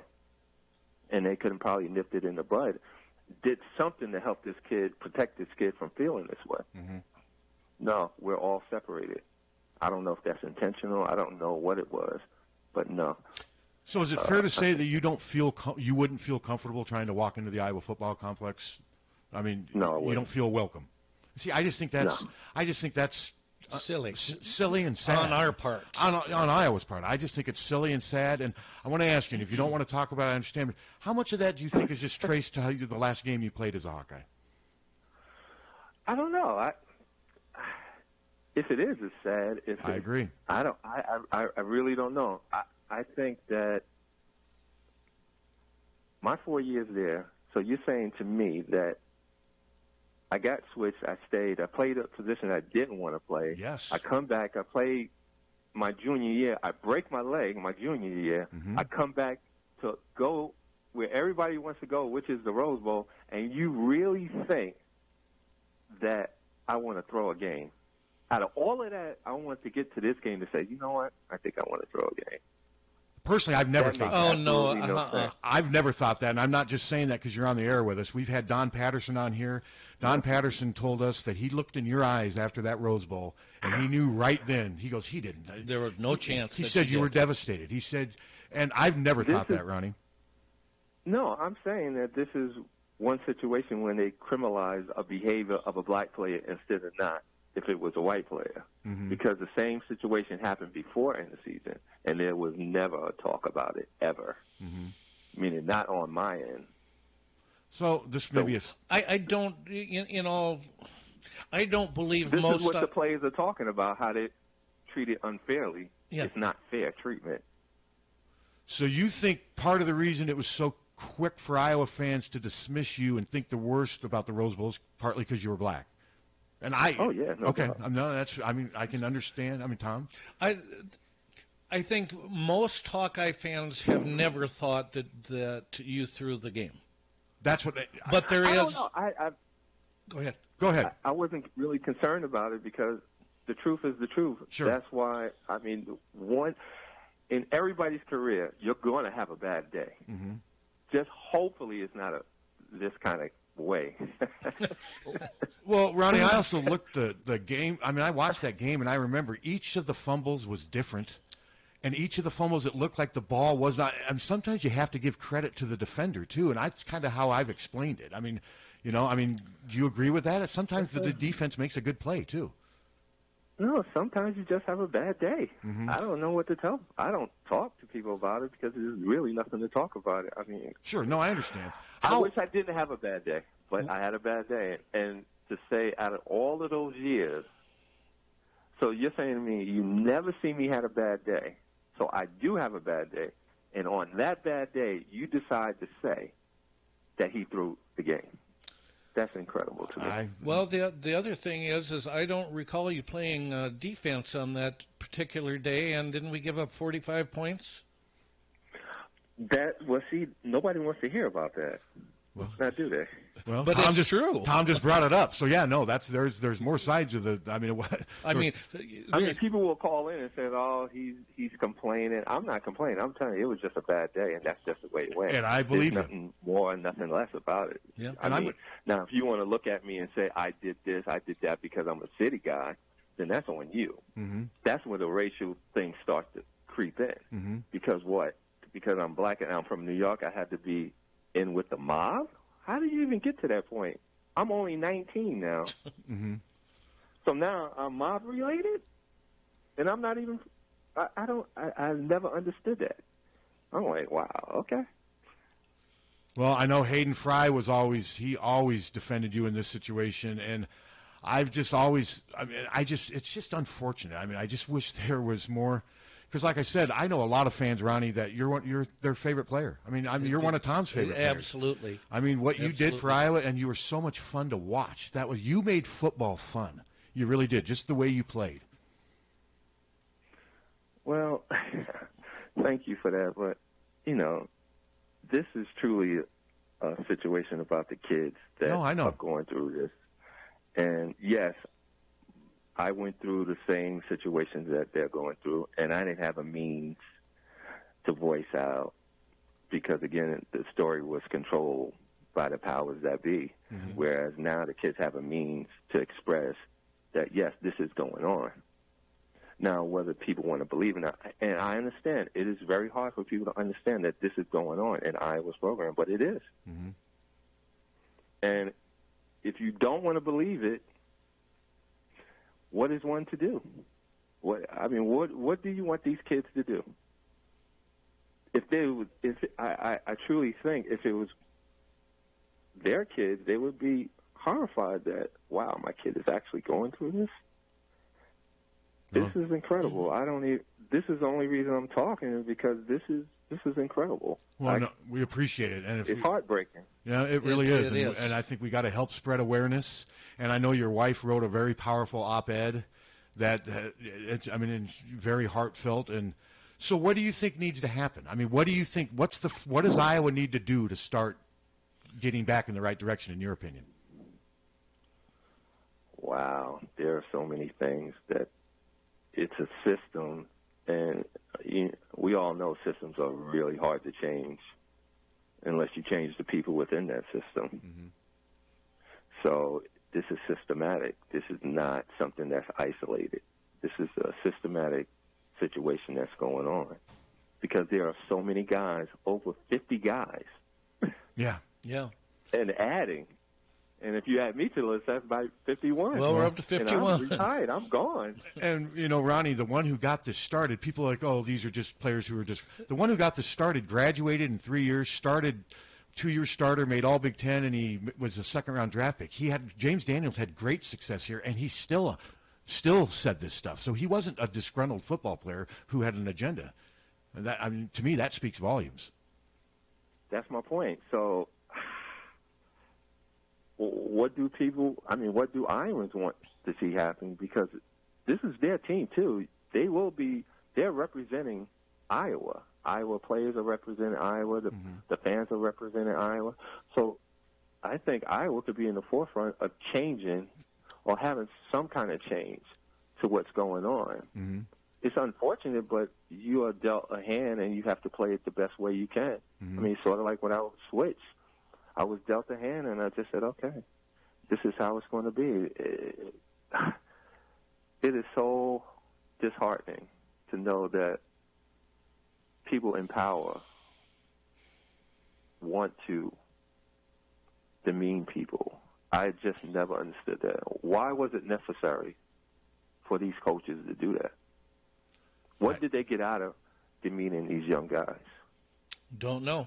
That's the question, Ronnie. I'm at a loss. I don't know. I mean, I understand football's tough and you tear players down, but I don't know why. I don't think there's a place for bullying in football. I don't care how tough the game is. I mean, you still got to respect the people. That's right, and that's what this was about. It was about bullying somebody because I had the power. Mm-hmm. Yeah. Okay. And what you said, that this is an opportunity for Iowa to be at the forefront of real change, and I think you are absolutely right. And you also asked, what do Iowans want? Well, I think Iowans want exactly that. It is time to change. Yeah, it's time to change. It's long overdue. Way overdue. Well, hopefully these guys will get some resolve from this situation that they went through, that they can say that they had a part in changing the system and making it a better place for the other guys that will come behind them, because they stepped out of their zone and said the things they had to say, which was great, because when would this change have taken place? We would have never known. Only the players would have known that this was going on. And if they spoke up, no one would have ever really, truly believed them. That's what they're asking. They're asking to believe their story. Yes. You may not like them, but believe that this is going on. I don't say this with satisfaction or joy. I say it with a sad heart to say that these young guys are going through this, and they're still going through it because they're bringing it up 5, 6 years later. Say, yes, I went through that. I transferred because of that. I was muted. I couldn't say anything to anyone. And I was there in Iowa from 2005 to 2009, and I was working in the Learning Center, and that's all we used to talk about, basically, was what was going on. Not football. We never talked about football. We talked about how do I navigate this system that they felt was against them, and it was. Well, and when, if it were one person coming out and saying something, then, you can say, well, he's just bitter, he did, he's lying. But if it's 40 to 50 people coming out and saying essentially the same thing, there is no question that it's happening. Yes, you can't dispute it. I wanted to ask you, Ronnie, you said you were back. Is that when you met your wife during the 2005 to 09 period? How did you and Noelle get? No, I met my wife at Western Illinois. I was coaching there. Okay. And I said to myself, I would never marry someone from Iowa. and look what happened. So something good did come out of Iowa, by golly. Well, I was so glad she reached out to me, boy. She seems very impressive. Do you like living out in Washington, D.C.? How long have you been out there? Been out here, maybe 10 years, I guess. You like it out there? Yeah. I'm with my wife and my baby girl, so I like wherever they're at. Okay. I don't really have a place. I'm a New Yorker. Okay. I just go where I go. And what's your baby girl's name? Ava. Ava, yeah, I saw the picture. She's adorable. She's adorable. My wife sent you a picture? Yeah, she sent me a picture of the three of you. It's a great, it's a great portrait. Yep, she did. And she sent me the op-ed, and like I said, Tom, You know, I just want to thank you for coming on with us today. You know, it probably wasn't easy. And being completely honest. No, this wasn't easy. I'm not a... You're not a talker. You've never been. I mean, you've always been kind of quiet, and that's another thing I liked about you. You spoke with your actions more than anything. But this, I know this. I appreciate you talking about the Rose Bowl, and like I said, I just hope there's a way that we can bring Ronnie Harmon and Iowa football back together somehow, because I think they deserve each other. You were great for Iowa football, and I just hope there's a way we can do it, Ronnie. I really do. Well, that would be up to the powers that be. I hope they can bring back all the alumni that helped build the program to get these guys to have an opportunity to be mentored through their years playing at Iowa. Mm-hmm. That would be great. Okay. Tom, do you have anything All else? right, no, just thank you so much. And thank you, guys. Really appreciate it, Ronnie. Tell your wife I really appreciate her reaching out, and you got a great family, and good luck with everything. We really appreciate it. All right, you guys. Thank you. All right, Have bye-bye. a good day. Thank you. Take too. care of Thanks. each other. That was Wow. amazing. Wow. Yeah, it seriously was. Just listening to it, it just Amazing and sad. Yeah. Yeah. Very. You know, that would be something for the people that put together when we have another Fry Fest. That would be something for them to do with the a good idea. universities, to bring them all back and put them together and make them feel a part of Iowa again. Because he made it clear that he does not feel welcome. No, crystal clear. Crystal clear. And didn't particularly feel welcome when he was here. And I don't think he's exaggerating about. I know people who played with him. That's right around my age, and they said he didn't talk to anybody. And now we know why. And I'm not, I'm not going to just sit here and say that the Iowa coaches were all to blame or whatever. I mean, because he did say at the beginning, Hayden Fry was part of what brought him out here, but there was obviously a disconnect, and the fact that he told his brother not to come out here. I mean, it's just sad. It's just unfortunate. It is very sad, and because so many Hawkeye fans he made so many Hawkeye fans so happy. Yes. With his play. He was and so fun to watch. You all, in your head, you always imagine that they are happy to be there and that their experience is as good as your experience is, and obviously it just isn't the case. He said it was strictly business for him. Just isn't the case. He was, And I mean, I'm not the sports guy or anything, and I don't hold on to names or anything, but I always just thought he was freaking amazing. He was. Oh, and my I God, never, yes. I swear to God, I never believed it was anything but a bad. Anybody can have, hell, I can have a bad week. Mm-hmm. I mean, anybody can have a bad. I've had day, bad like years, bad careers. I've had bad years. Yeah, I've had 56. I've had 56 years of bad.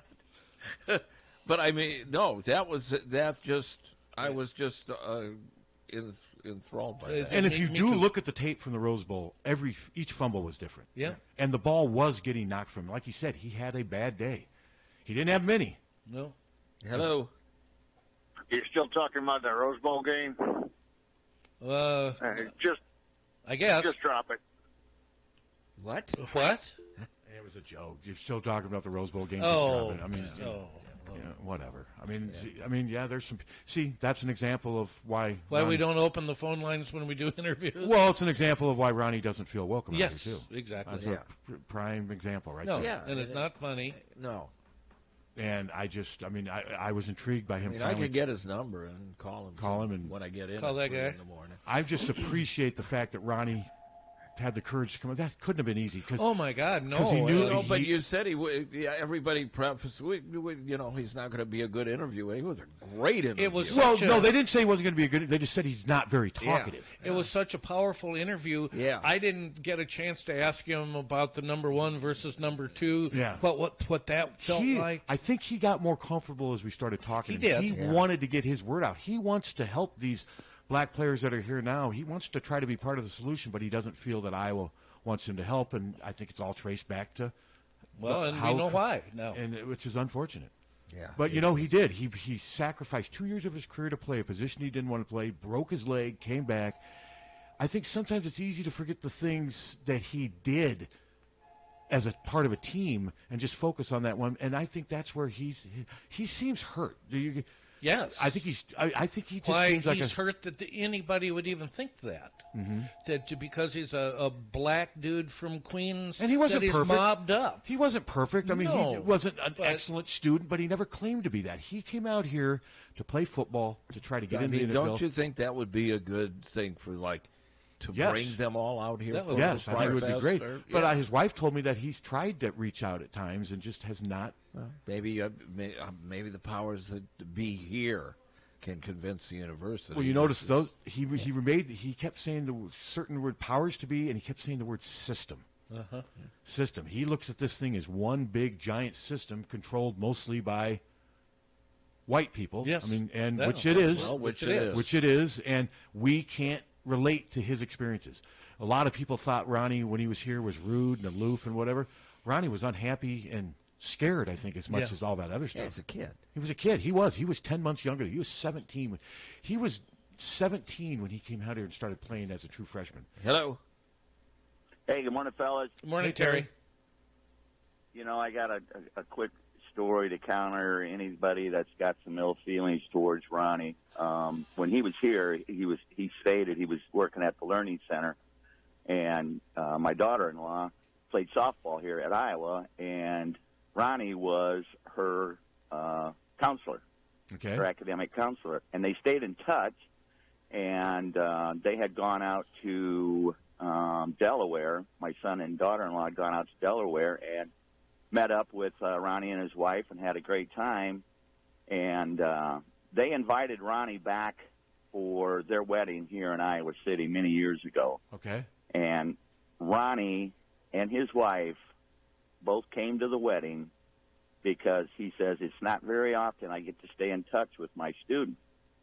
And I had a chance to sit down and talk to him during the reception, and we didn't even talk football. Remarkable guy. Talking about life, talking about things going on in the world, and we never talked football. And I hope people have a chance to sit down and talk to Ronnie sometime because he is a remarkable person. I agree. Yeah. I mean, I don't know him the way you do. I mean, I was very impressed by the way he talked today. I mean, Very. very impressed. That's a neat story. We need more stories like that, Terry, and that's good to know. I mean, because I get a sense deep down, Ronnie Harmon would like to be embraced by Iowa football again.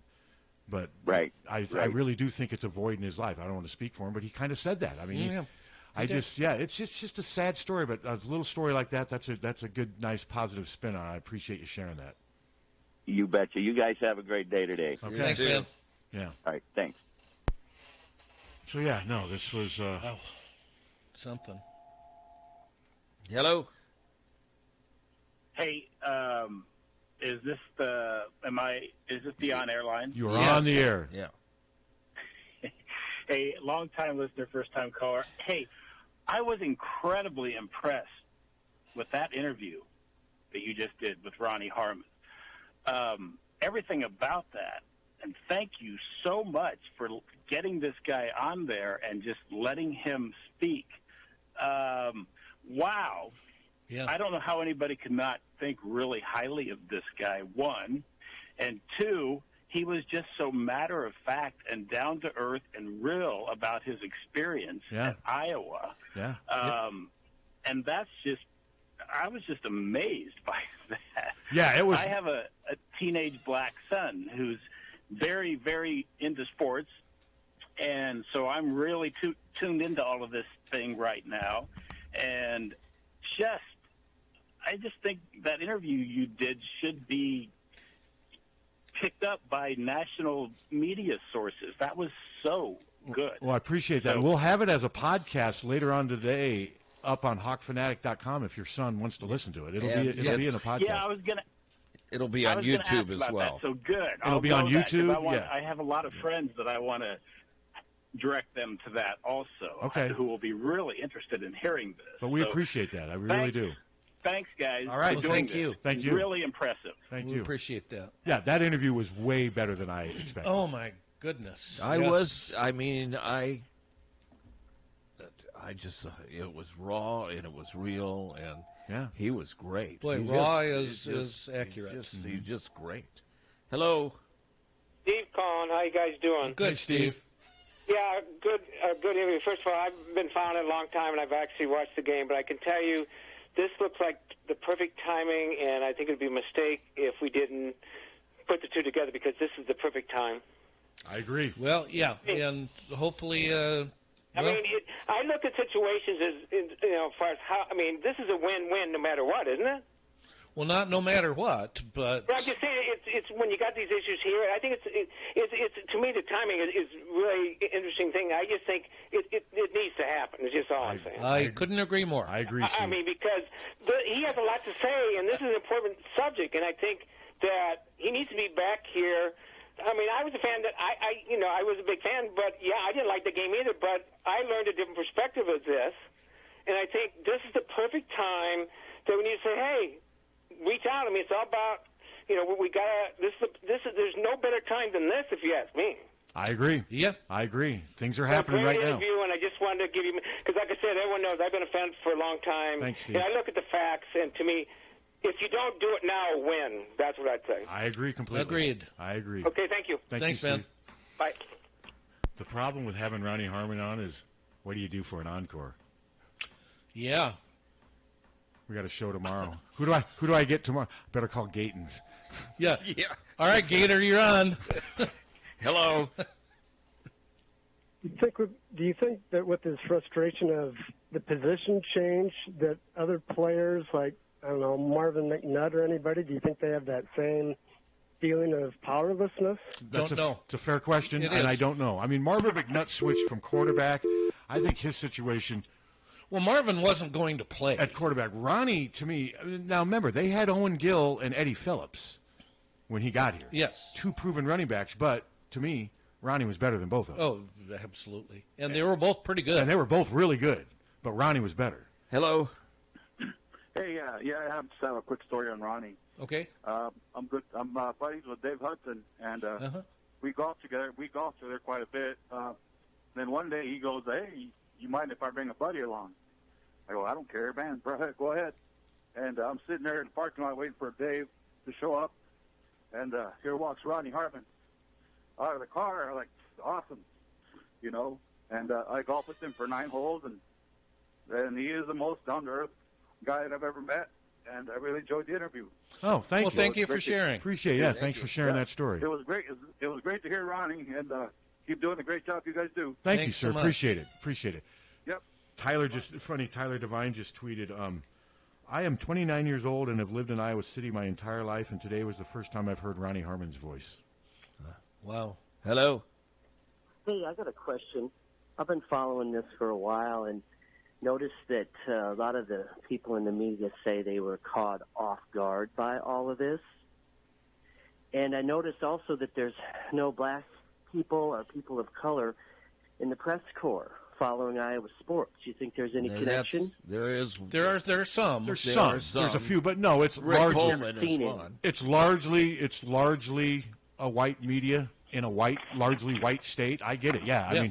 I mean, and because I've had some people reach out, well, why don't you have some black people working for you at hawkfanatic.com? Well, I don't know anyone who wants to. I've only got one job available. Tyler's in that. It's a fair question, though. I get it. Yeah. And what I'm saying is we were caught off guard in the fact that it all came so quickly.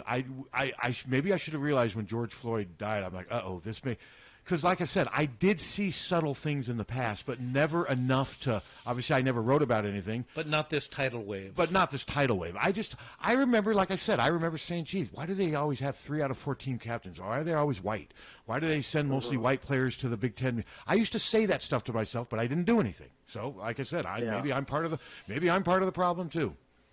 We all are, unfortunately. I have one more, and I don't mean one more issue, and I don't mean to be nitpicky, but it seems like so many times you guys or anybody is interviewing a black player, you hear the word articulate or impressive, and I think a lot of people might see that as a microaggression.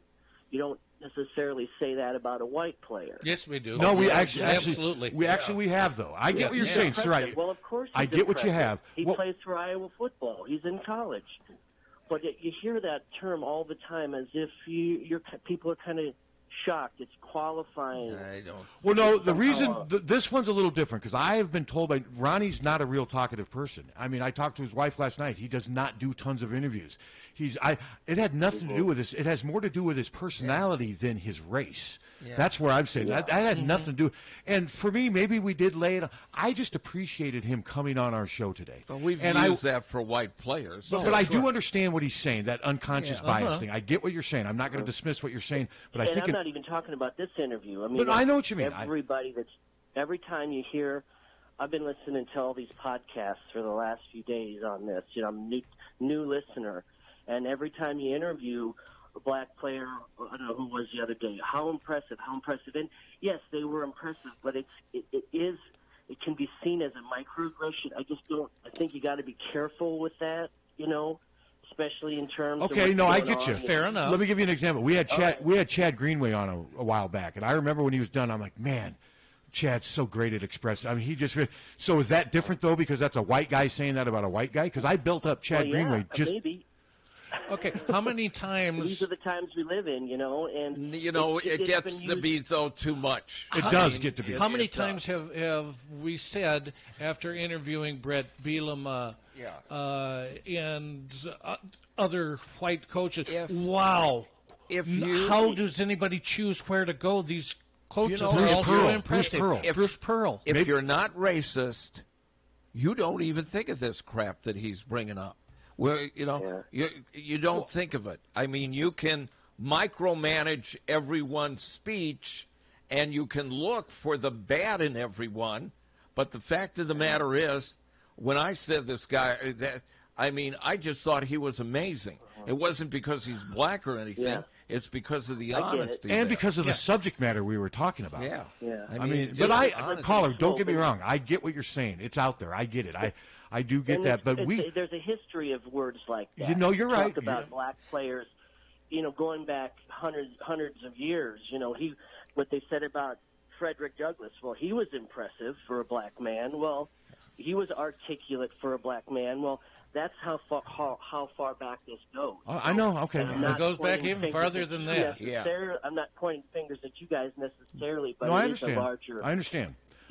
Use of language. But anyway. my thing with Ronnie today, though, was more the subject matter than the race. I just thought he handled some. I would have said that to a white guy who was talking about the same thing or what have you. But I respect your opinion. You have a right to your opinion. I'm so sick of that opinion, though. I mean, I'm getting there too. I mean, seriously, because you can do that with everything. You can micromanage people's speech. There was absolutely nothing that, and I can say this with 100% certainty, there was nothing that came out of that interview with the two of you and my comments at the end that had anything freaking to do with race. Well, and the Greg Maben thing. He was just, you could look at it too like people call athletes dumb jocks, and they assume white or black that because you played football or whatever, that you're not as smart as people that are accountants or whatever. No, you do that with that anything. moniker, I think, is a very old moniker, and you don't hear that very often anymore. Yeah, it doesn't hold. I hear it on occasion. And my thing with Greg Maben was I wasn't impressed with him, how articulate it was because he was black. It was because of the subject matter that he was dealing with. That was a very tough thing to talk about. And he very mature. For a young kid, too. I mean, Greg Maben's not very old. If a former white player came on and addressed a very sensitive, powerful topic like that, I'd say the same thing. But do you think we've ever had anything on this program or this radio station that has been that honest, and I'm serious, that honest and raw as we just had? No. I don't. No, because most of the interviews we've had have been people that are talking about really. Fred Brown, it was all. Ronnie obviously was not happy here, and it's amazing that he stayed here and played as well as he did. That unhappy. Hello. Morning, guys. Morning. Hey, a great interview as always. Just wanted to kind of sum this up, I guess, a little bit. We were talking earlier there about other things, but I guess part of my thinking has been after Gary Dalton had his little incident there a couple years ago, and the university came down on it and, addressed it right away. I guess part of me always thought, man, we're just, we're sensitive to that. We're responsive. Clearly we're not. Yeah. Clearly we have issues, and, hopefully we can figure out how to make things better. Because it's tough enough when a kid goes off to college close, let alone halfway across the country, put in the spotlight, and NC, Division I players, Division II players. You are controlled by the program. Yeah. Your life is not yours anymore, and it's hard enough. But then to feel like you're being picked on, select or somehow discriminated against in any way, hopefully we move forward. And unfortunately, race, we can get too sensitive. And I don't think you guys have ever once made a comment to me that goes, oh, okay, they're being racist, or that's just being, so you guys do an excellent job interviewing no matter Thanks. who you interview. Appreciate that. We tend to lay it on but thick. no, we like to build up our guests. I mean, Sure. and we shower them with compliments, but they're doing us a favor coming on here, So I'm 46, and that's the first time I've heard Ronnie Harmon since he played here. yeah, 30 years ago. That honestly, 35 so years ago.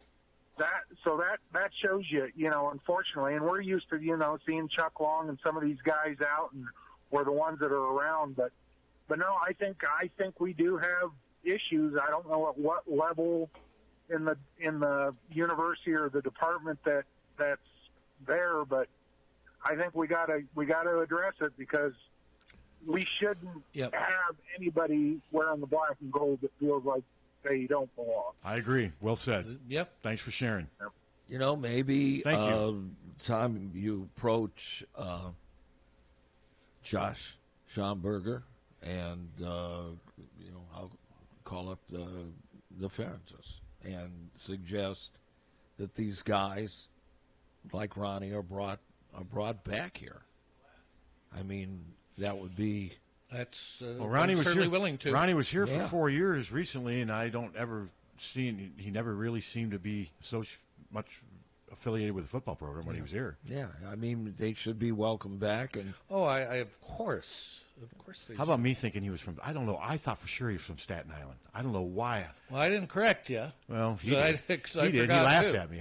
He did. I love how I just start the interview off just with false. He's probably like, "Who is Fake this? news. Who is this? Fake news? Who is this clown?" But no, there was a lot of emotion in Ronnie's voice, but I thought there was hurt and frustration in his voice Yes. too. Yep. And hopefully this was the start of maybe a healing process. And like Well, I let's said, hope so. I really appreciate Ronnie coming on. Hope the listeners enjoyed it. I appreciate his wife Noelle arranging this thing. And guys, got anything That else? was amazing. I can come in. We can do this again tomorrow. Yeah. Maybe we can get Ronnie on again tomorrow. Yeah, could you? Who you're going to get on? Get on somebody tomorrow. I got to call Gatons. Yeah. Who? I'd love to get. Could you imagine going from Ronnie Harmon to Bill Walton? Tell you what, Or Bill Don Walton. Nelson. Bill Walton's somebody who doesn't have a racist bone in his body. Bill Walton has always been for civil rights and what have you. But no, I appreciate Ronnie being on. Hope the listeners Absolutely. enjoyed it, and everyone enjoy this beautiful weather. All right, check out hawkfanatic.com beginning later today. You're listening to Iowa City's local radio station, Iowa City's 1630 KCJJ. This